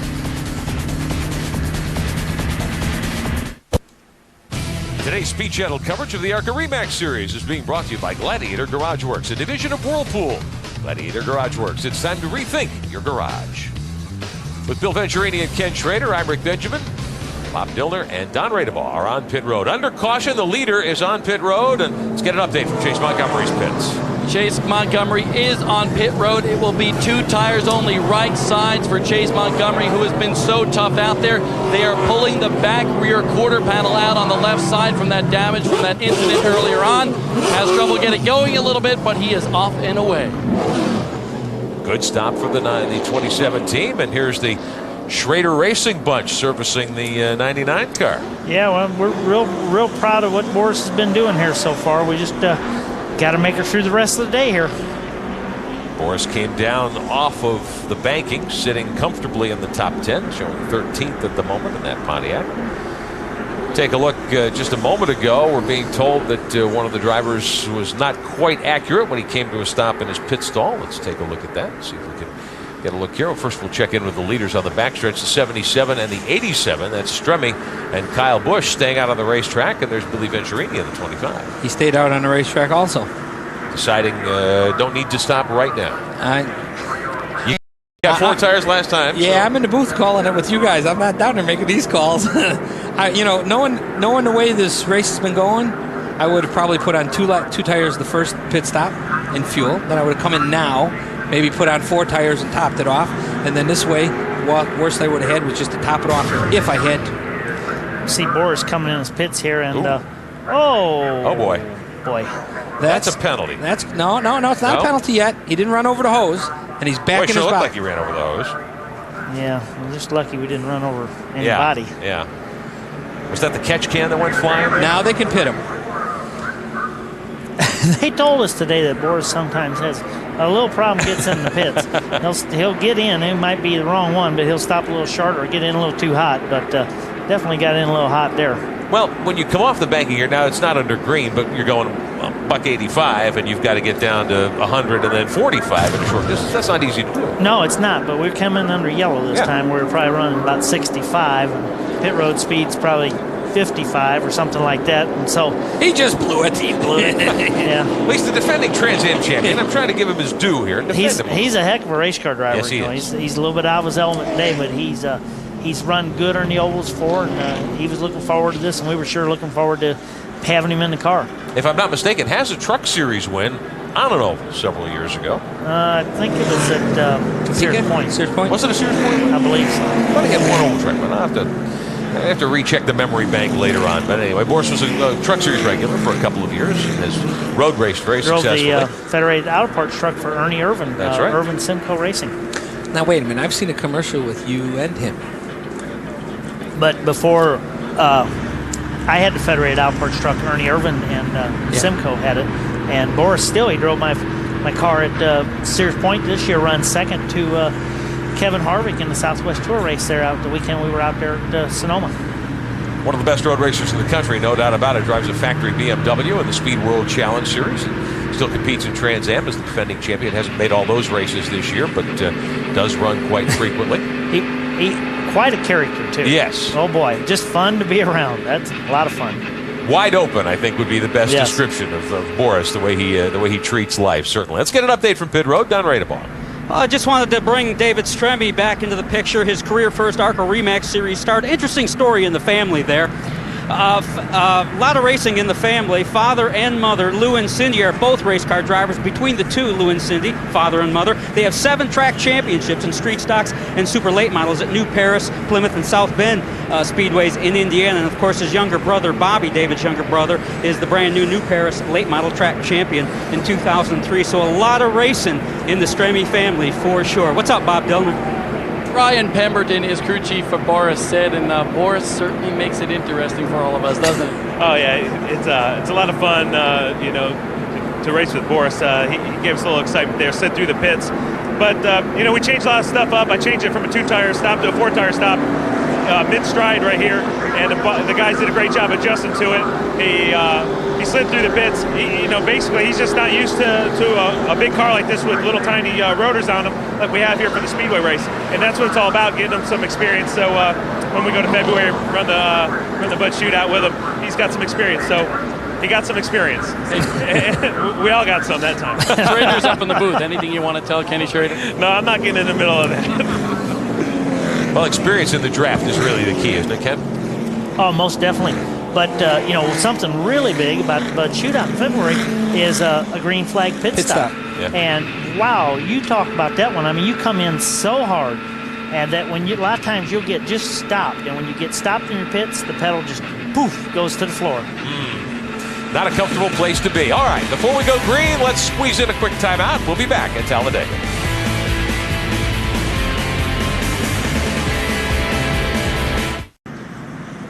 Back at Talladega on speed. Be sure to join Dave Despain for Wind Tunnel, 9 o'clock Eastern, Monday through Thursday nights. All the newsmakers. Paul Gentilozzi will be on the air with Dave Monday night to discuss the future of kart. Tuesday night, Bruton Smith, the chairman and CEO of Speedway Motorsports, will be Dave's special guest. Wind Tunnel, Monday through Thursday at 9 Eastern, only on speed. That's a fun show. Oh, it is. I'm amazed. Like I said it before, I'm amazed at the wealth of information that man has. Oh, yeah. And the people that he gets on the show. Well, it's like Larry King. If you're anybody in the sport, you've got to be on Wind Tunnel. Right. Getting ready to go green. Safety car has headed in. Starting to look at them over as they come through the tri-oval to put lap 59 on the board. We're past halfway, so no worries about completing today's run. David Stremme, the restart leader. Kyle Busch in second. Lead lap cars are up high. Looks like Billy Venturini tucking in a line in third there on the 25, and here we go.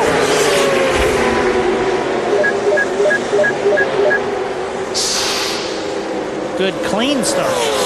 Larry Hollenbeck in the 10, disdaining a pit stop. That's an ex-Johnny Benson car. You'll notice the Valvoline colors there up in fourth. And Andy Belmont there in the 1, still trying to get his lap back. If you're just joining us, Belmont in a blue car from Vern Slaw's hauler. Andy had a Pontiac here this weekend, but wrecked it Friday. Borrowed the car from Vern, put his number 1 and his Verizon logos on the car, and he has been very strong today. He just got a lap down early and hasn't been able to get it back yet. Top 3 starting to pull away. Paul Menard up in 6th there in the 26. He's Yellow's on behind again. Belmont, but the caution is back out as they come through the tri-oval.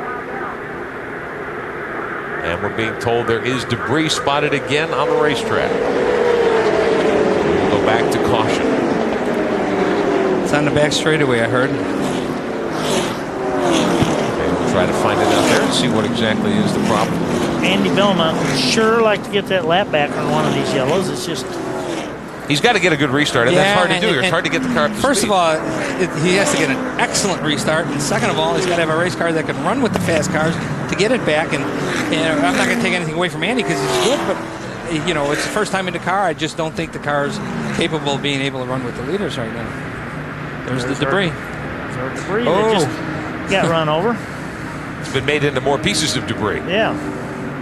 So the track safety crew, very capable here at Talladega Superspeedway. We'll get out on the backstretch. How many more guys can run over it? I think they had bullseye painted on the track there for a second. Great crowd on hand to enjoy the ARCA Re series here at Talladega. We're glad you're with us on speed. Good crowd. Yeah. Right. I'm looking out the window here. A couple of races to go after today. Of course, we'll be with you from Lowe's Motor Speedway just outside Charlotte, Concord, North Carolina, on a Thursday night, 2 weeks, for the Easy Care 150.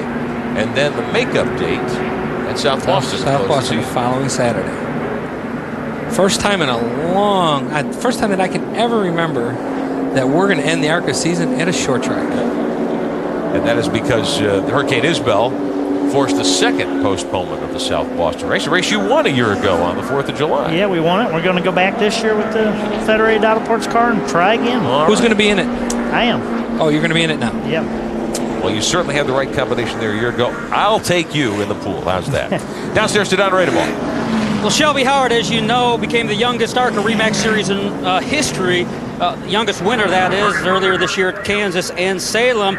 He apparently got the attention of the NASCAR world as well. He'll make his career first NASCAR Busch Series start next weekend, October 4 at Kansas Speedway. There he'll be driving the number 43 Dr. Pepper Curb Records Dodge under the Curb Agajanian Motorsports banner, with veteran crew chief Dan Glaus turning the wrenches, and he's going to have the 77 Jasper Winston Cup crew performing the over-the-wall duty. So we'll keep an eye on Shelby Howard next weekend in Kansas, making his first NASCAR Busch Series start. Well, young driver certainly has gained a lot of attention with his 3 wins this year, 2 at Salem and a win at Kansas on the Speedway. And when you can win on the short tracks and the big tracks, pretty much a sign of approval. His program when he came into the ARCA Series was, because he couldn't run the other series because of his age limit, was to come and run ARCA until he turned 18, so then he can start to run the Busch program. Winners we've seen this season: Frank Kimmel leads the loop with 7 victories. Chase Montgomery has been to victory lane 4 times. Shelby Howard, Kyle Busch, multiple race winners. And you saw Mark Gibson's name up there. He's won 1. Mario Gosselin with a victory a while back. And several other drivers with Tony Stewart. Yeah, Tony Stewart with a win on the dirt. And a reminder, if you don't yet have your 50 years of racing, your ARCA Souvenir Edition coffee table book, plenty of great photos and articles, be sure and collect that now. 1-800-546-8788 is the number to call for your ARCA 50th anniversary commemorative book. It is a beautiful book indeed. Now look. Are you going to tell me that there are 2 pictures of you? No, look who's coming down pit road now. Yeah, here comes Kyle Busch along with David Stremme. Billy Venturini and Larry Hollenbach. The cars that didn't pit the last time are now coming down pit road now. Less than 60 laps remaining, so you can probably get to the end. Don Radeball.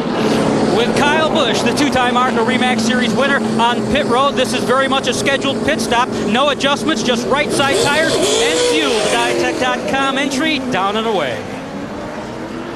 Good quick stop for the 87 team. Good choice certainly to do it under caution. The 25 car, the 77 and the 10. They were all toward the front along with Boris Said, Jason Jarrett. Bob Dillner. Well, Boris Said came down pit road. Ryan Pemberton, the crew chief, said he thought they were just a little bit short on the fuel mileage team, so they came down and topped off. He is good to go. And Schrader, he stopped perfectly this time. You stood way back, though, didn't you? I did. I was. In fact, Pemberton actually told me to grab the official and say, hey, watch out. You might want to move back a little bit. We don't know if our driver's going to stop or not. Oh, yeah. Oh, yeah. Oh, yeah. And he's still on one. Look at. Whoa. One of the ARCA officials there giving him the signal that it was incomplete, I think. It looked like he was on a football field. And he's still skidding out of the box. Boris is aggressive behind the wheel. Wouldn't you say, Kenny? You're a lot better off having to calm someone down and try to speed him up. Boris is definitely, he stands on the gas. The USG Sheetrock Pontiac with the Schrader Racing crew helping out this weekend. MB2 and Schrader Racing putting that ride together for Boris Said, the Trans Am champion, who was on the pole at Sears Point at Infineon Raceway back in the summertime in the NASCAR Winston Cup event. Okay, now, have you noticed through all of his pit stops, shuffling his strategy, look who's leading this race? That would be the 26, and Paul Menard would be your restart leader. You know, we never told anyone why Paul Menard is in the number 26 car, did we? No, we didn't. Brad Smith isn't here this weekend. Meantime, let's get an update on Matt Hagens in the Eagle Creek Aviation Pontiac. Don Radeball.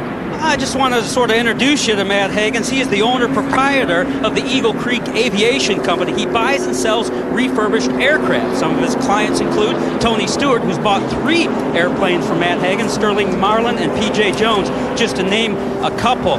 Now, he may be a very experienced licensed pilot, but he is a first-time flyer at Talladega Superspeedway. In fact, Rick Benjamin, I think you may even have hitched a ride on one of his planes on down here to Talladega Town. Came down with the family and some of the crew this morning, and we'll go back to Indianapolis with them after the checkered flag today. And they are a terrific family and very, very capable race team, and we certainly appreciate their help today. And Matt's got that car up in 8th position. We were going to talk about the 26 car, and Paul Menard in the 26 and Brad Smith. Brad Smith had his car. He was here in practice, I think it was. Or it was just before. Qualifying. The car caught on fire. Brad Smith is doing okay. He's still in the hospital here in Birmingham, I think it is, but he's going to be released either today or tomorrow morning. Brad Smith did not have a backup car. So the rule states that he can get a backup car that has not qualified for the race. That car right there, which was the 33 car, got disqualified because it was too low. So technically that car was not in the field. So Brad Smith made a deal and said, let's see, you'll watch and see the car catch on fire. Well, Brad Smith made a deal with the Menards to technically rent his car for a backup car. Well, now because he's incapable of driving the car, and as long as he is injured, not seriously, but injured where he physically can't drive the race car, then he's allowed to put a backup driver in it. So then he elected to put Paul Menard in his backup car that he got from the Menards. So, yeah, there are some technicalities. They did it right. And he gets the opportunity to get the car owner points. He gets the car owner points. You got it. And Paul Menard giving the Andy Petrie Chevrolet a terrific ride today. He is going to be the restart leader after working pit stop strategy well so far. 63 are complete. We'll be back at Talladega. Welcome back on Speed with Bill Venturini, Ken Schrader. I'm Rick Benjamin. Welcome to Talladega Superspeedway. Coverage of the Food World 300 for the ARCA Re Max Stars. 20th race of a 22-race season. Andy Belmont in the one car. Has he gotten his lap back, guys? Yep. He is now the last car at the tail end of the lead lap. The minute Paul Menard passes him, I mean, then... You think that'll happen? Yeah, then he'll be a lap down. But technically, right now, he's on the lead lap. But he's got 2.66 miles to go to get back where he needs to be. Well, the best thing that can happen for Andy is to take the green and have a yellow come out immediately. Yeah. And if that happens, then he's made up his lap. And that has happened a couple of times. It's happened twice here so far. And if you're familiar with the ARCA Re Max Series, that is not the car that Andy Belmont normally drives. That's a car he borrowed from Vern Law after this incident in practice earlier in the weekend. Out of the black Pontiac up high into the wall and really flattened the right side of the car. Oh, yeah, it pretty well junked a lot of the suspension on that car. Ouch. Now, a really vicious guy would brake check him on the restart here, pile up about 3 or 4 of them, and get his lap back. Not that anybody I'm standing here with might think about that, but... Well, not here, but a good quarter-mile dirt it worked. Isn't that where you were last night? Yeah, we ran over at the Shark Track last night. 59 cars over there. A lot of fun. I heard it was a late night, though. Somebody that was used to was complaining 2 o'clock was a little late to get back. For those of you who've never been here, right across the street from the big track is Talladega Short Track. Nice little dirt oval where the World of Outlaws are in town this weekend as well. Up through the gears, Belmont in the 1, tail end of the lead lap. Your leader is the 26, but Bob Dillon, what about Chase Montgomery? Well, big time trouble for the former leader of this race. They think they have a right side tire that went down, so he is forced to come down pit road. Looks like it is a right front tire as the crew goes to work on that machine. The official motioning to them right now that they have to come back and tighten up a few more lug nuts. He is off and away, but man, a bad break. Really disappointing for Chase Montgomery. He may not lose a lap. And now this is big-time trouble or a big-time break that had happened on the restart. Right. Because he may not lose a lap, and what's going to happen is because they weren't up to full speed. It didn't happen under green. They were coming to get the green, so the leaders weren't up to full speed yet. Montgomery off pit road, headed toward turn 1, up through the gears as the field comes through the tri-oval. But he is going to have a tough road to hoe, no drafting partner, and a full racetrack to try to catch the pack. He's got a fast car. I don't think it's that fast. He'll need a caution to catch back up. He will need a caution, and they're going to be right on him. They will catch him, I do believe. Up in front. Menard. Thompson in 4th in that 48. That's a black car. There's Menard on the 26. And Andy Belmont has gone a lap down once again. There he is in the blue Dodge, 3rd in line. Keith Seegers is 2nd. 66 of Tony Ave being shown up in the lead group as well. Again, up in 3rd. Thompson and Ave are side by side for 3rd. 3 wide, meantime, a little further back in the pack. Oh, yeah, they're getting dicey. Here we go. Less than 50 to go now. That's Hagens in the 9. That Pontiac on the high side. Ken Weaver in the middle. The Serta car, Brent Sherman and David Stribby trying to get back to the front. Boris said there in the 99. Rookie Bill Eversole in the 08 doing a nice job.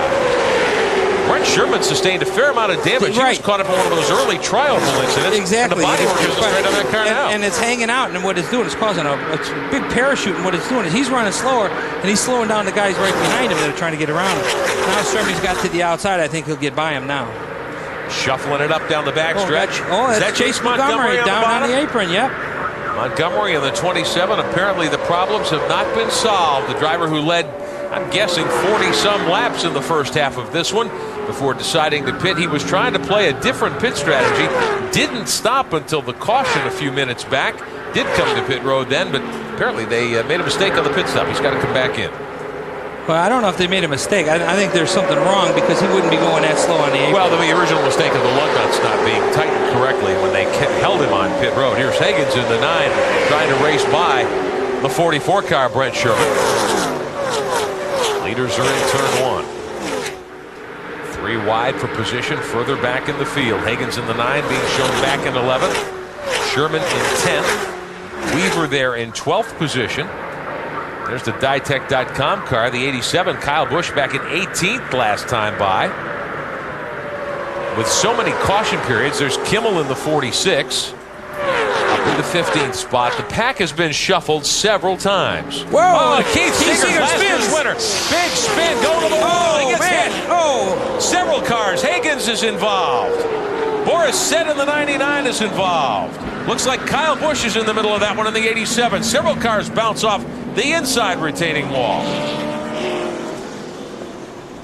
Several cars involved. You've got 6 or 7 cars in that wreck coming off turn 4. Boris Said in the Pontiac there. Matt Higgins in the 9. Ken Weaver's involved. Frank Kimmel got through safely. We'll be right back to sort it out.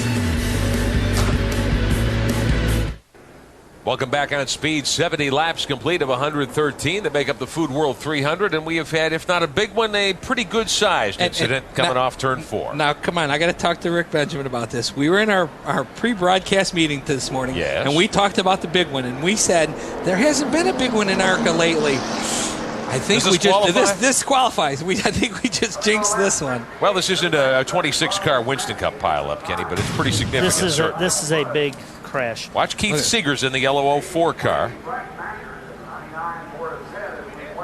Oh, I think he got a flat. You see the car wiggle first? They don't just spin like that by themselves. Right. Boris was first on the scene. These boys, they got nowhere to go. There's nowhere to go. All you do now is you hope that you're trying to steer. Oh, and then Shelby Howard gets involved in it. Shelby got a good job of getting it turned back to the right so he didn't hit as hard on the left. Tough incident. Seegers in the 04 crossed up in the middle of the corner for whatever reason. Slid up the racetrack. Boris Said in the 99 drilled it because he really had no place to go. And then several other cars scrambled. Shelby Howard. There's the Seegers machine. Matt Higgins took a big hit going in through there. Here's on board with Frank Kimmel. I think he made it through this.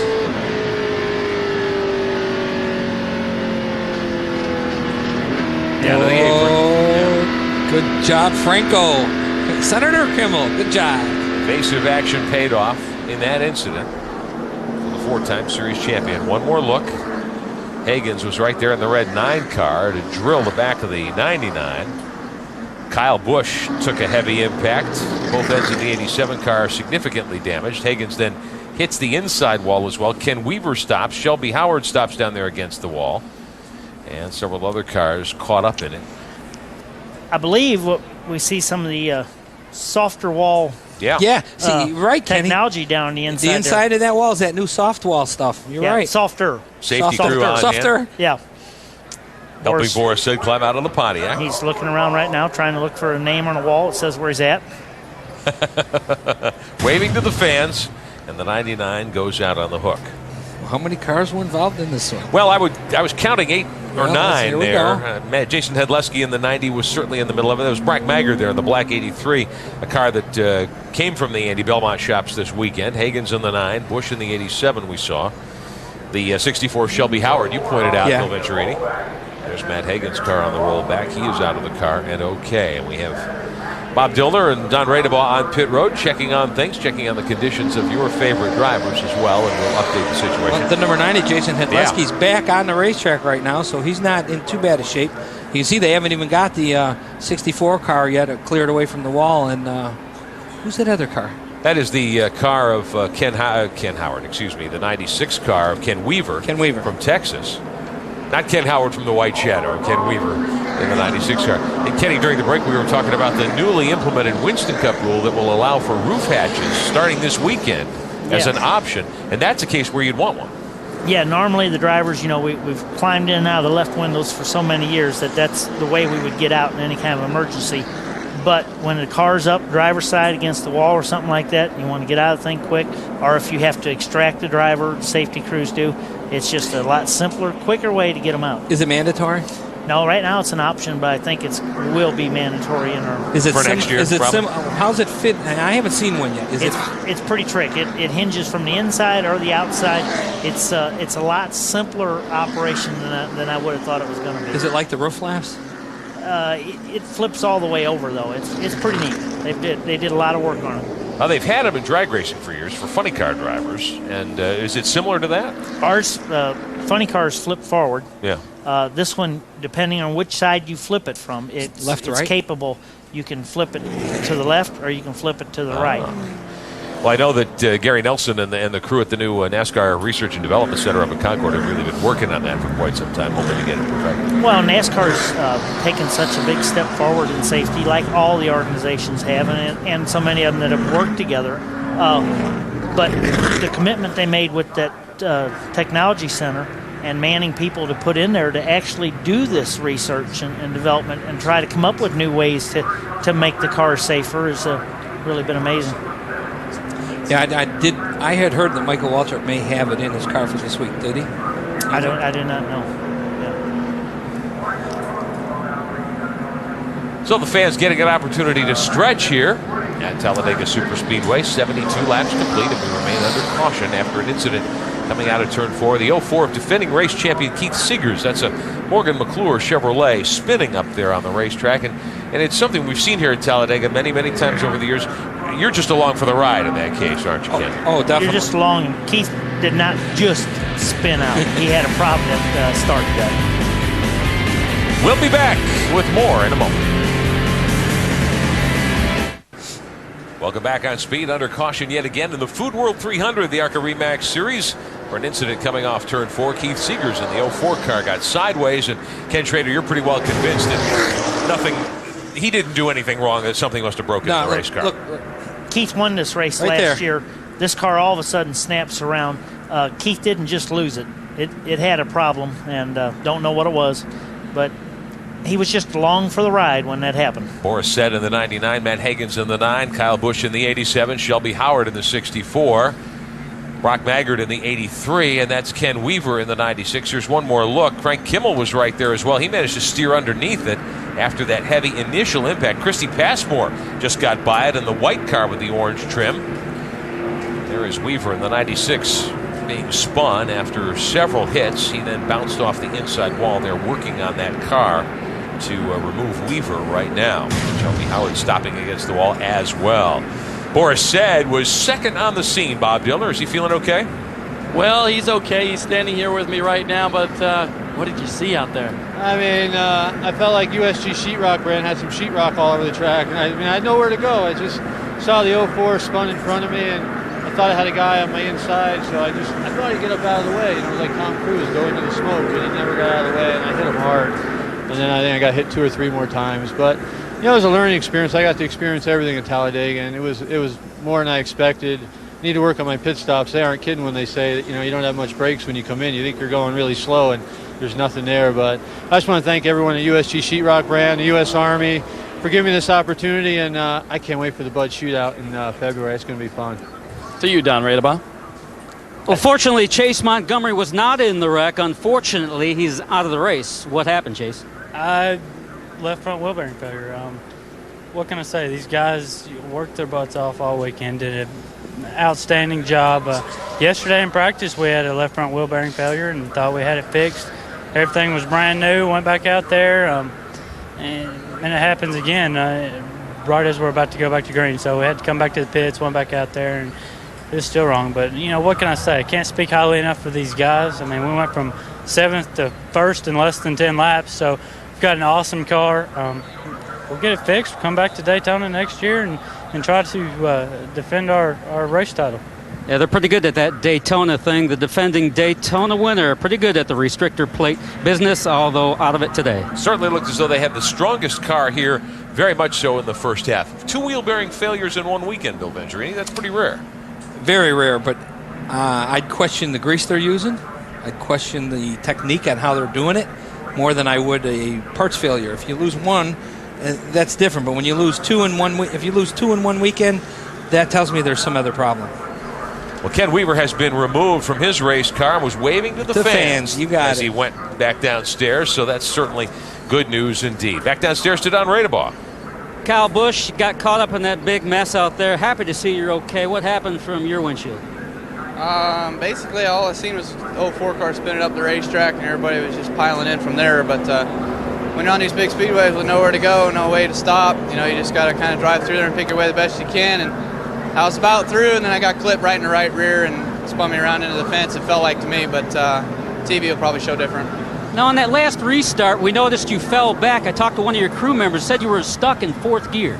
Yeah, I tried to downshift for the restart to get in second, and she wouldn't budge. So I just had to putt along in fourth gear until we could get back up to speed. Well, he doesn't have even fourth gear anymore, Kyle Busch, out of the race. Yeah, gearbox problems are the least of that team's worries, I would say, at the moment. The 87 car going out on the hook a few moments ago. Word is that Shelby Howard also is fine. Frank Kimmel giving us the thumbs up. He's preparing for the restart from 9th spot. We'll be back. Back at Talladega on speed, preparing for a restart. A reminder, plenty of coverage of your favorite motorsports action from the weekend. Tomorrow, Speed News Sunday, 7:30 Eastern. Right before that, Speed News NASCAR edition. Wrapping up the weekend here at Talladega and elsewhere at 7 o'clock Eastern time. And then NASCAR Victory Lane at 8 o'clock Eastern with more from Talladega and the EA Sports 500 tomorrow. And of course, tonight, 7 o'clock Eastern. Now, Speed News will have aired by the time you see our coverage here from Talladega Superspeedway. Frank Kimmel in pretty good shape. Restarts in 9th spot. They've had to battle their way up through the field a couple of times. Jason Jarrett in the 67, though, 15th. They're not having a bad day. Here's the guy that punched a hole in his front nose early in the race, has made probably 20 pit stops, and he's running 15th right now. Kimmel and Jarrett 1-2 in the season standings. Frank Kimmel in line to score his 5th ARCA Re Series championship, his 3rd in a row. The restart leader will be Paul Menard and Andy Petrie Chevrolet, the number 26. They were fast at Winchester on the short track several weeks ago. He was caught up in an incident pretty early in the first 50 laps, wasn't around at the end, but it's a great race team, obviously, as you well know. Right, I think they were fast at Salem earlier in the year. They did good there, so they've run some truck races, some Busch races, some ARCA races, and they've run good and competitive in all the races they've been at. They've had some problems, just some fluke stuff, but they've definitely showed a lot of potential. And Paul Menard was Boris Said's Trans Am teammate several times last year on the road courses as well. That's Paul Menard in the blue Turtle Wax Menards Chevrolet, the 26. At the bottom, Norm Benning in the 84, first car of the lapped machines in line. Lead lap cars are up high, 77. This will be lap number 78 of 113. 35 to go this time by from back of the green. Good clean restart. 66 car Tony Ave in second spot. Billy Venturini third. Mark Thompson fourth. And here we go again, 3 wide. 3 wide's just a way of life here. It's not as unusual as some racetracks. Are you okay if you're in the middle here, or do you need somebody with you? You need somebody with you. I mean, if it's 2 rows, if it's a bottom row and a top row and you're in the middle, then you're really in trouble. If it's just 3, you're fine. On board with Frank Kimmel, starting 9th. The green came back out. Get a sense of just how close you are in the draft here. Scary close. Kimmel with Christy Passmore directly in front of him. She's turned in a great run here today. Good run for Christy Passmore right now. She's been up in the top 5 a couple of times. Tony Ave in that yellow 66 and Billy Venturini side by side. And Paul Menard has to love seeing this. Billy going underneath Paul Menard.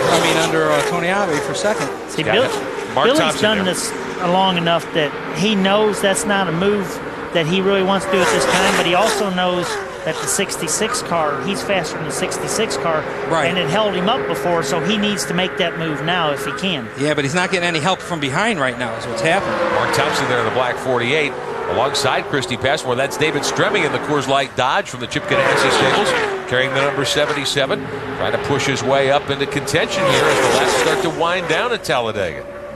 Huge wreck just a moment ago out of turn 4. Boris said, Keith Seegers, Matt Hagens, Shelby Howard, a host of others. Kyle Busch involved in it. Everybody's okay, and we're back to racing now with 34 to go, and it's still Paul Menard, Ave, and Venturini, the top 3.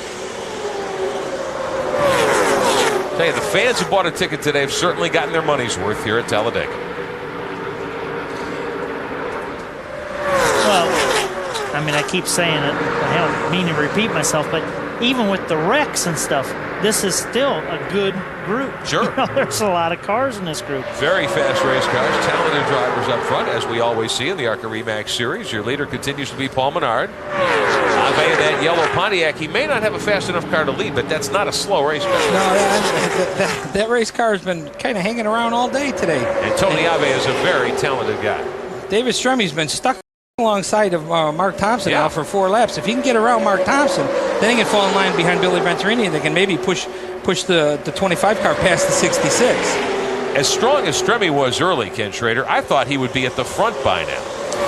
Well, I think he is still that strong, but he hasn't. A lot of times you elect not to work with the strongest car because that instantly makes him the winner. Yeah. You know, so you kind of shuffle him when you get the opportunity, but I think that before this is over, David's going to be right up that first couple cars.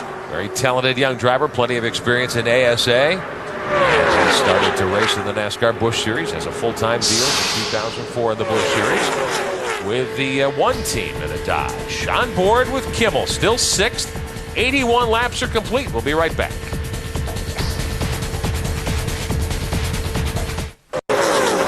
Speed at Talladega Superspeedway with Bill Venturini and Ken Schrader. I'm Rick Benjamin.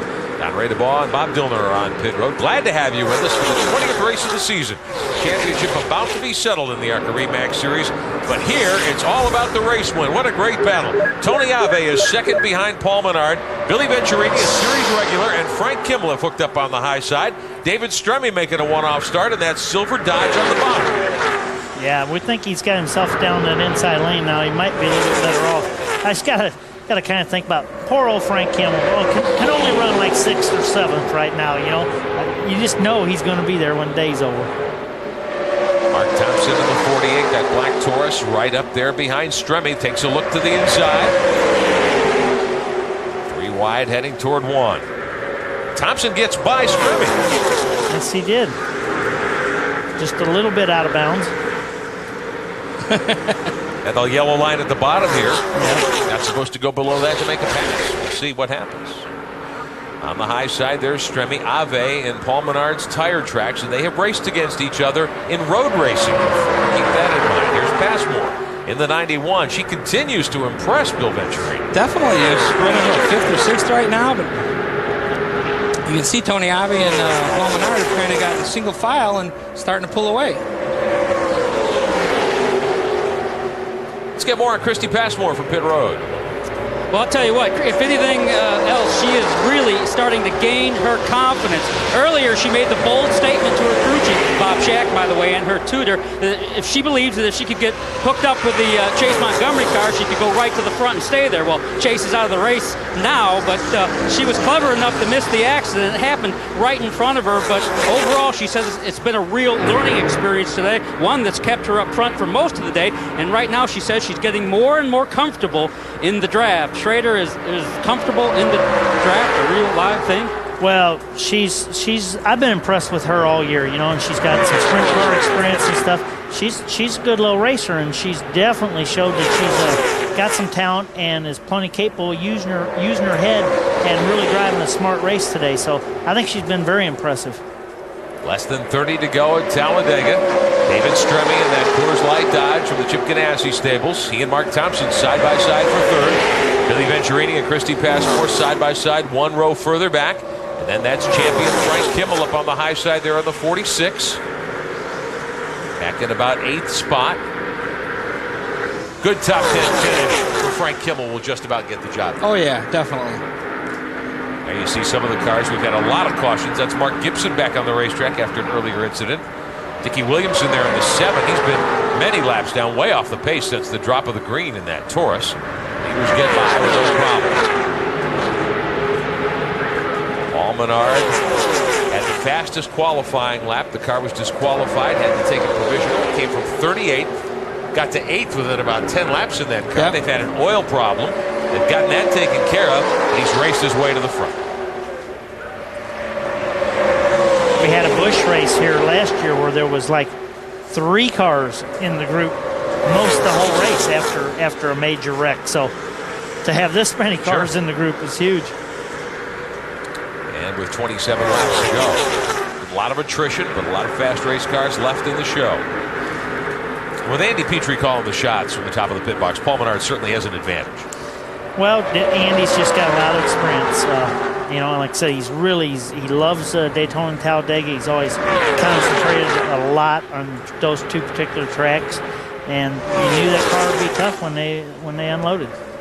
Won championships with the late Dale Earnhardt. Worked with you for quite a while. One race here with Harry Gant.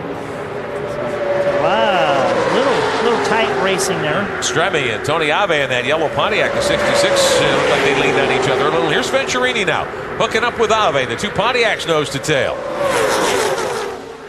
That's tight racing. Thompson slips up, though, in front of the 25 to take 3rd back away. No change up front. Still Menard. See Kimmel lurking back there on the outside in the Advance Pork 46 car. Let's ride down the back straightaway here at Talladega. Yeah, I've been kind of quiet here, getting a little nervous watching this as we're getting 25. I can tell but you're punching me in the shoulder, so I know you're a little concerned, and rightly so. Well, you know, you sit up here and you see these guys make their moves on the racetrack, and you know who needs to be hooked up with who to get to the front. And when you don't see the right cars get hooked up, it makes you a little nervous. Top 3 starting to pull away once again. Menard is the leader in the blue car. This is for 4th. Christy Passmore right behind Billy Venturini. Leaders out of turn 2. We'll be back. Paul Menard out in front. Back on Speed, coverage of the ARCA Re Series. A reminder, every weeknight from 6 to 8 Eastern Time, it's NASCAR TV. All the news and information and action you need from NASCAR. All night, Friday night as well. NASCAR TV only here on Speed. You see Frank waving his hand. What's happening is him and the 77 car have been side by side, and it's slowing him up, and the group's getting away from him up front. He's waving to him, get in line, get in line. But he wants to get in line in front of Frank. Yeah. That's the problem. And there's, not a hole in the back, so it's not that simple. Lead group of 10 cars has broken away. Okay, we're in line. Look at him dance down the backstretch here. Well, you can see Billy Venturini's been able to run back up on the bumper of Tony Ave. He broke away from the David Stremme car, was able to run those 2 leaders down. But now he's back where he was 10 laps ago. Who do you go with? Is it an advantage to be behind a similar body style? In other words, if you're driving a Pontiac, do you want to be behind another Pontiac? The 2 Pontiacs run the best together. Now, Billy didn't run much with Tony Ave, but they were the fastest when he was running with Chase Montgomery. Who is behind the wall with the broken wheel bearing. Now, Christy Passmore up to 4th in the 91, the gap moving car. Mark Thompson right with her. Here's David Stremme in that Dodge, the 77 car going to the bottom. Stremme trying to race through on the inside. Frank Kimmel says, okay, I'll join the fun. And here he comes up behind Stremme. Everybody chasing Paul Menard. Coming up on 20 to go. Tony Ave runs 2nd. Billy Venturini takes a look to the high side on Ave. He needs help. He can't do it by himself. He's going to need some help to get around him. Christy Passmore about 2 car lengths back. How close do you need to be, Kenny, to help the car in front of you? She needs to close up. Oh, yeah. If you optimum, is a couple feet. They get a lot closer than that sometimes, but when you get car length or a little bit more back, it's not doing as much. It's still helping, but it's not as much.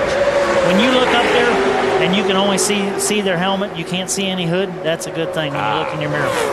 3 wide into the corner. Paul Menard gets the opportunity to pull away.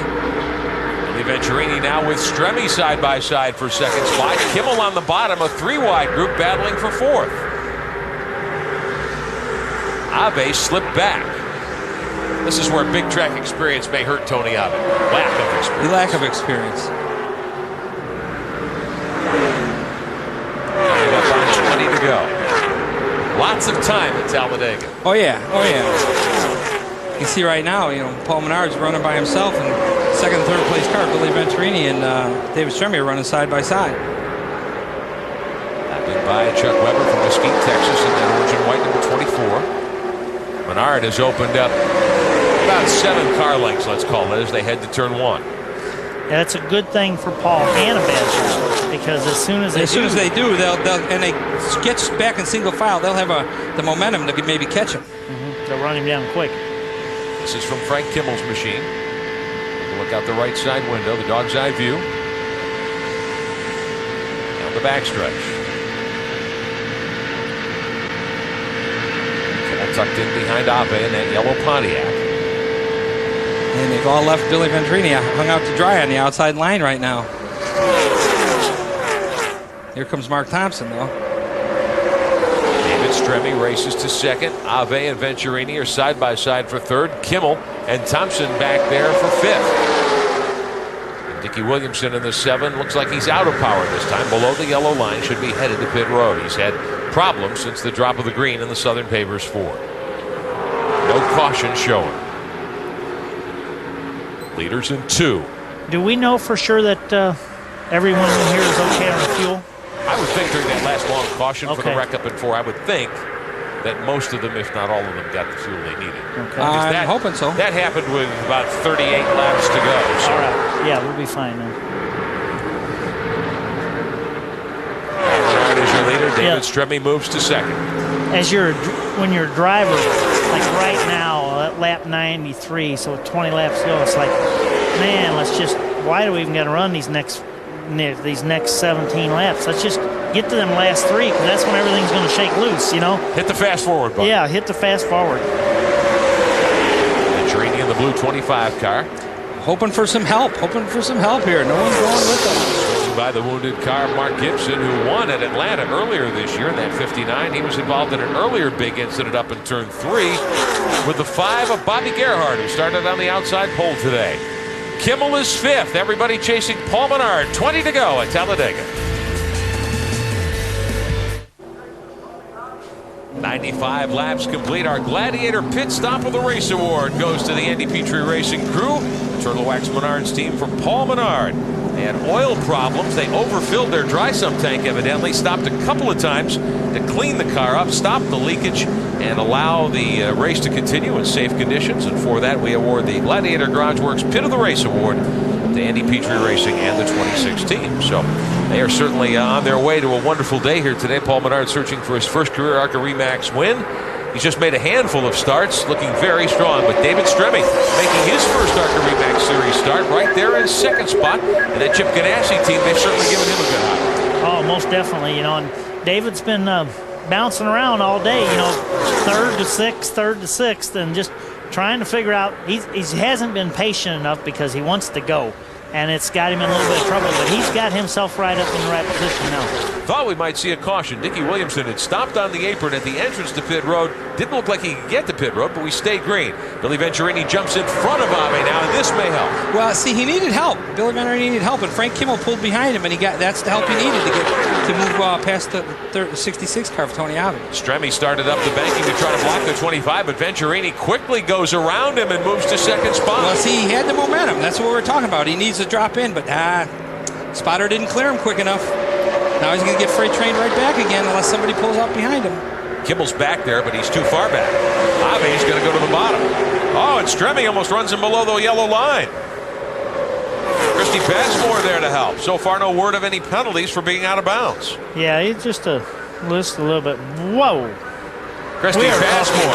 Stremme, racing. yeah, I don't think you could have fit a sheet of paper in there. No. High side, Venturini in the blue 25. This is Kimmel right behind him. This is so rare in the recent history of the ARCA Remax Series. It's how they're going to see 10 cars bunched up at the end. Yeah. Great racing. Menard continues to lead, 16 to go. And Ave back to second. He was back to 8th. That's what happens at these events. You get to the front, you go in the wrong, you make the wrong choice of lane, or you don't have enough help, and you're at the back of the pack. And now Ave's worked his way back toward the front, with Christy Passmore and Stremme behind. What a great day for Christy Passmore. Just her first full year in the ARCA Remax Series. top 10 in points. I mean, just good, solid year. And you just learn so much in a full season because of all the different size and type surfaces and tracks they go to. 2 dirt track races certainly helps. How about this? Kimmel on the high side has no help out there. Rookie Bill Eversole has gotten by. He's in 6th. Also up in the mix is Keith Murd in the 19th. Stremme was down under the white line and wiggled when he came back up on the racetrack. Stremme going for 3rd inside Passmore, who's all alone up high. I'll put lap 99 on the board, and there's smoke showing after some contact between Stremme and Passmore. Second time they've touched. Well, I think Billy got into the back of the 77, and then the 77 and Christie got together. I'm not so sure that Stremme doesn't have some bodywork rubbing. They hit again.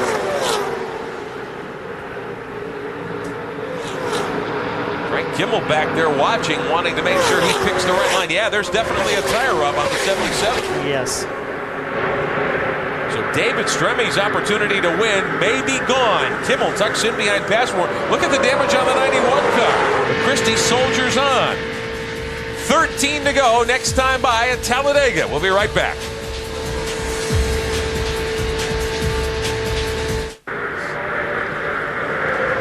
Welcome back to Talladega Superspeedway. Paul Menard is your leader. Laps are winding down. Wild action in the final 15. Don Rademoff. Waiting on the 77 car. He'll roll the Coors Light Dodge to a stop. Crew goes to work on the right side. He'll get right side tires, but this is, as you know, very costly at Talladega when the green flag's still waving. A green flag pit stop and may even, I understand, get a penalty for coming down pit road too fast. That's easy to do at Talladega, specifically when the green flag's still out. David Stremme down and away, but his chances of victory late are all but gone. Well, it would take certainly a tremendous turnabout in the last dozen laps. Here's what caused the damage to the 77 car. We saw he and Christie Passmore get together 2 or 3 times. That was a hard hit, though. Yeah, that was a hard hit. Definitely. And you get those fenders on those tires here, you've got to come in. Yeah, you hear it said all the time, Rubbin's racing. At this place, you don't want to be doing that. No, Rubbin isn't necessarily racing. I mean, it happens a lot. And the smaller tracks, it's more accepted. But here, you just don't need to be doing it. On board with Kimmel, he's going to watch as Billy Venturini in that blue Pontiac, the Alabama Auto Show car, goes high. They're 3 wide down the backstretch. Here comes Bill Eversole, the rookie in the 08. And we're told that a black flag is going to be shown to David Stremme in the 77. He was too quick leaving pit lane. Meantime, 3 wide. Stremme is up high, but he is about to if he hasn't already gone a lap down. He's shown 15th, not yet shown a lap down, but I believe the leaders were about to put him a lap down. Christie Passmore, there is Stremme up high. Your leader is Paul Menard. 10 to go this time by. They're 3 wide for 3rd spot. Kimmel in the 46 manages to get by. Remember at the top of the broadcast, we told you of all the races Frank Kimmel's won in this series, and I believe it's more than 50 now. The 4 championships, he's never won here. In fact, has led only 2 laps 9 years ago. But Kimmel certainly with a good run going today. Well, it shows why this is a championship team, when you can take one of your weaker tracks and run, wind up when it's close to the end of the race, put yourself in this kind of position. David Stremme picking up another black flag for being too fast off of pit road after the stop to change tires. Mark Thompson in the 48, Christie Passmore in the 91. Side by side, that's Keith Murd and Bill Eversole. They're up in the lead group, racing for 6th spot right behind. Yeah, this is, what those 2 lead cars really like to see is all that racing going on behind them, giving them a little bit of a run now. But Billy's back in 3rd. And I noticed one thing here. The last few laps, Bill, you haven't said much. You nervous or what? No, but I got black. Yeah, okay, now wait a minute, Kenny. You made a comment. You said, well, I'm glad my car isn't in this mess here. Mark Thompson and Christie Passmore rub on the backstretch. Yeah, I'm a little nervous here. Billy Venturini got shuffled all the way back to 8th and ended up running in 1 lap, about 2 laps, got all the way back up to 3rd. I think there'll be a few more rubs before this thing's over. Less than 10 to go. They're starting to shift out into single file formation, though. Up front, Menard continues to lead. Tony Ave 2nd. Billy Venturini going for 2nd, down into 1.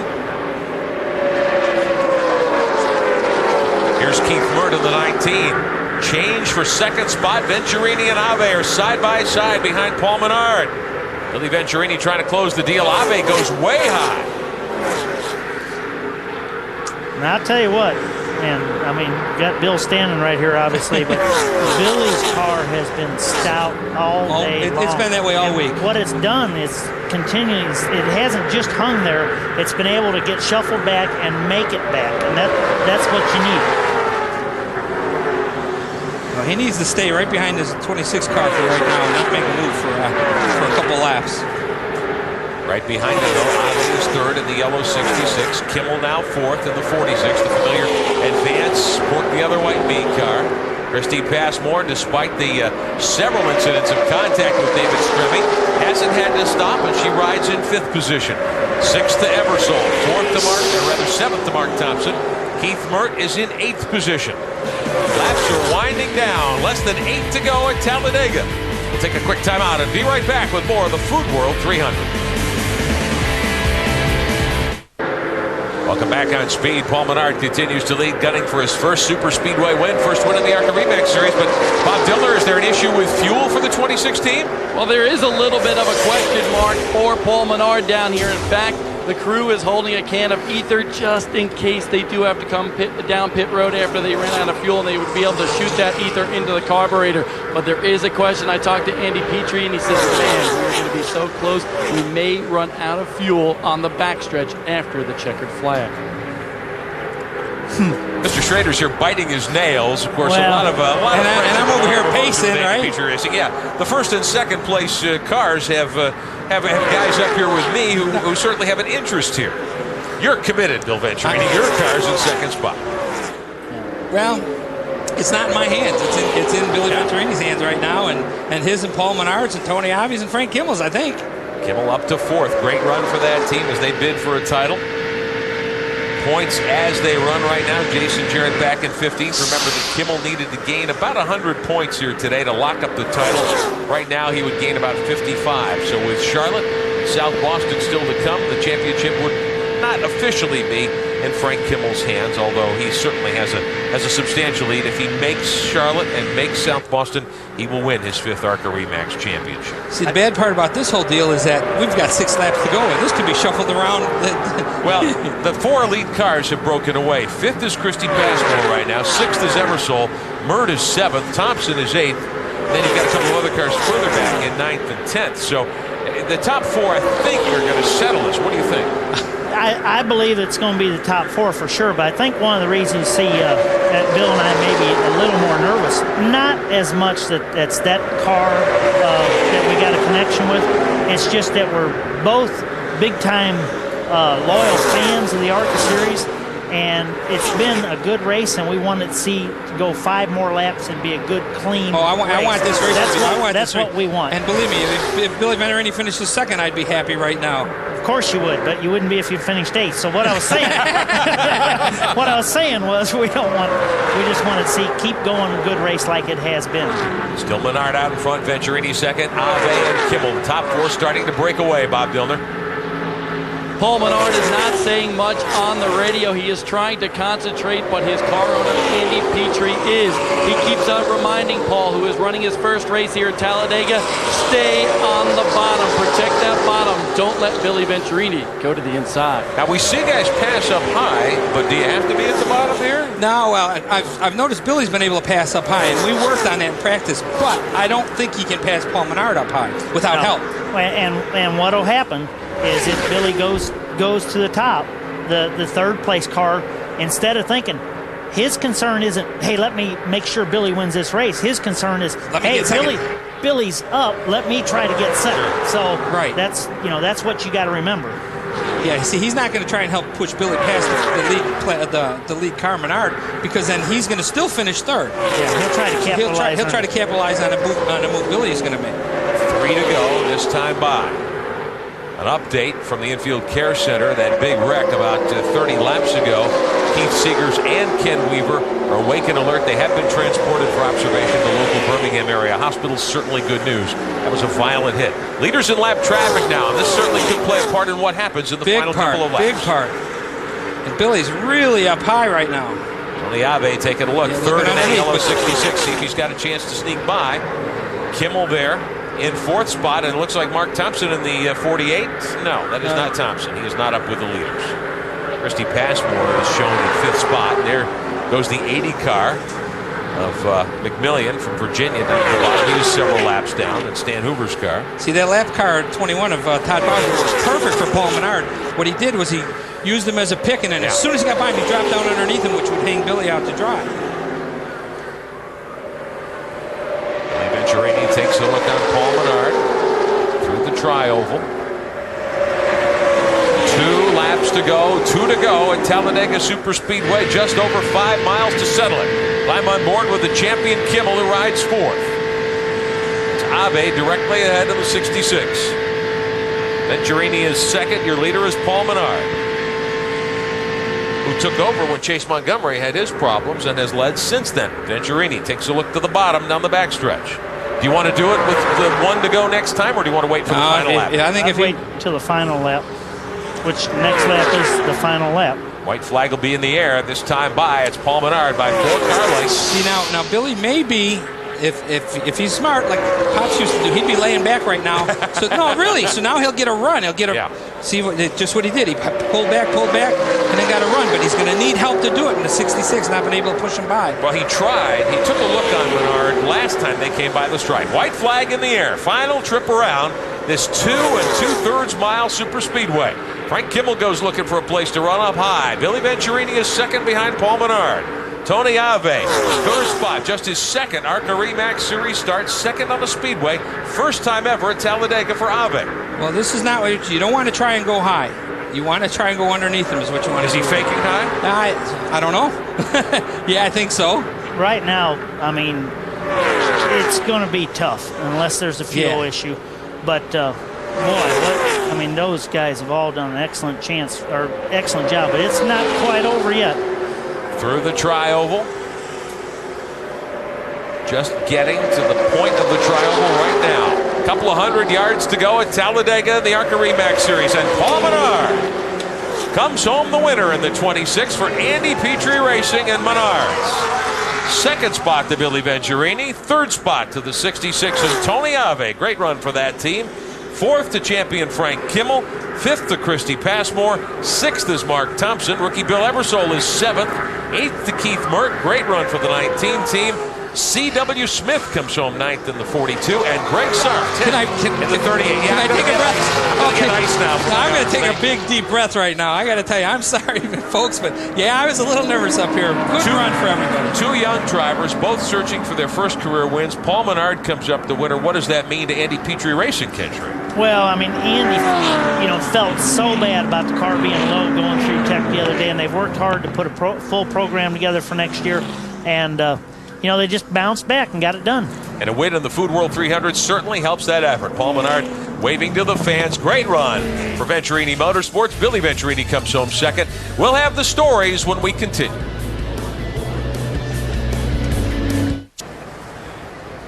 Welcome back to Talladega Superspeedway on Speed, the ARCA Re Max Series. The Food World 300 has just taken the checkered flag. First-time winner, Paul Menard, in his first start here at Talladega Superspeedway. He's got the helmet off, drove all the way around the racetrack to find victory lane, Kenny.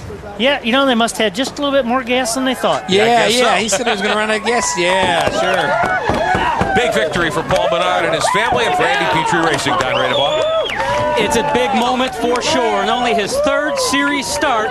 Paul Menard and all that's happened here this weekend is in victory lane at Talladega. Run the full gamut of emotions here. Your rear quarter panel a quarter-inch low, too low, and post-race or post-qualifying had to start last. Now you're first. How does it feel to be an ARCA Re Max Series winner at Talladega Superspeedway? Pretty good, I'm thinking. Oh man, Andy Petrie and this whole Turtle Rex crew right here gave me the car. How about that driver? My spotter up top, Steve Barkdale, was doing just as much driving as I was, telling me where everything was. And this is my first speedway, and I didn't know what to expect coming in, so I got a ton of help from everybody in this team, especially this guy right here. Way to go. Great job. It's awesome. I want to thank Brad Smith for letting us. We're kind of using his number here to start this race, and he got hurt there, couldn't run the car, so we want to say our thoughts are with him and hope he gets better there. He got burned a little bit from that qualifying incident, so we want to say hey to Brad. How close were you guys on fuel? I don't know. You have to talk to this guy here. Pretty close. I mean, we had it figured pretty close. Those cautions definitely helped us. But Brad, get well, man. Appreciate it. And things are pretty well in victory lane as well, especially for Paul Menard and crew. To the booth. Great win for that team, certainly, and Venturini Motorsports in second spot. Great run. I'm not complaining. Yeah, we finished second. Tony Ave with a terrific run as well for that team, the 66 car.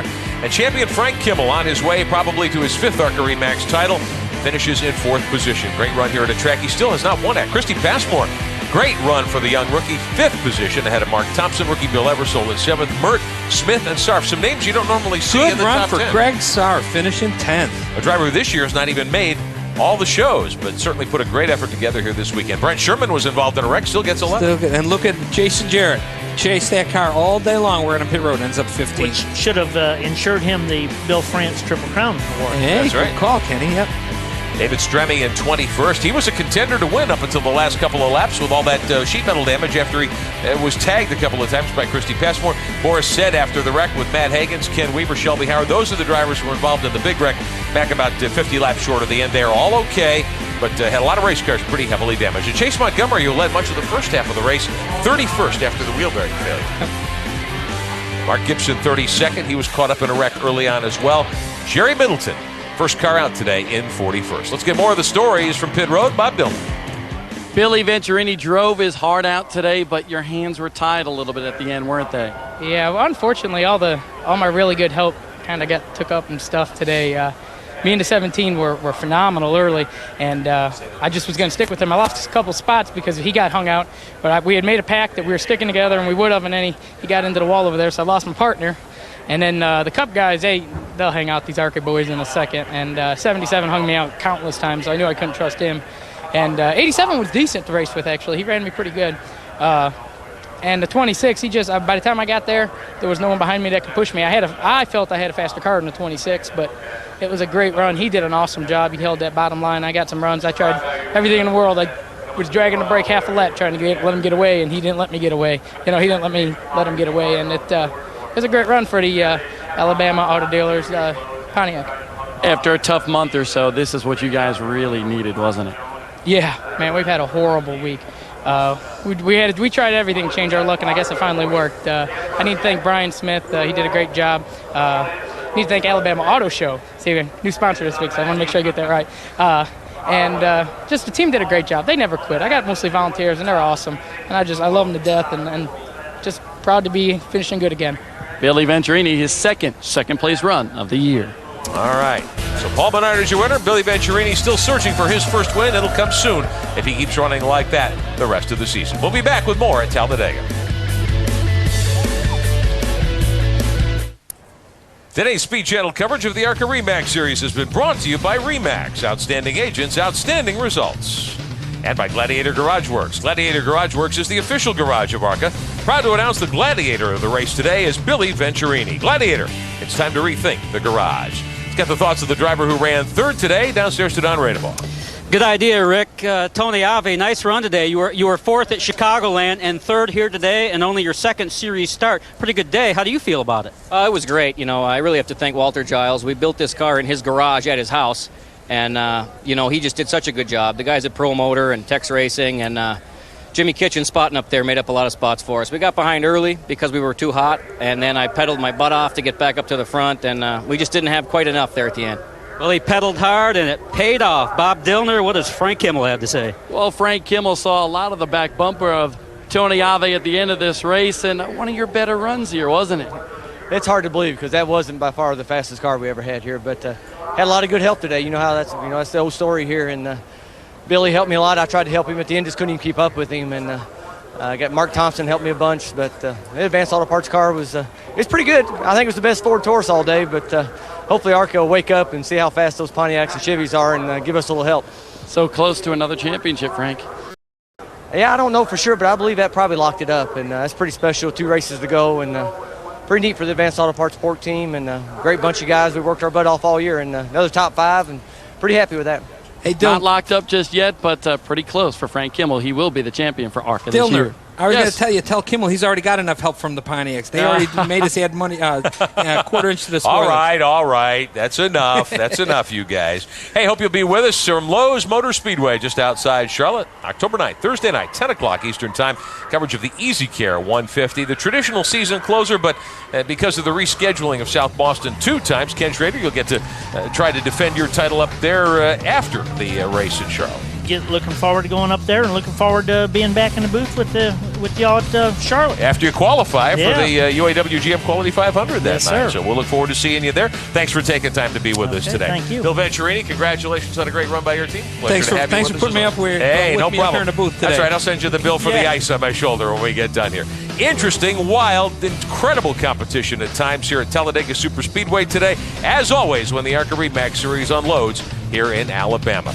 Great run indeed for the new winner, first-time winner, Paul Menard, in car number 26. For Don Radebaugh and for Bob Dillner, for Bill Venturini and Ken Schrader, I'm Rick Benjamin. Thanks for watching. We congratulate Andy Petrie Racing and first-time winner Paul Menard. Hope you've enjoyed our coverage from Talladega. We'll talk to you next time here on Speed.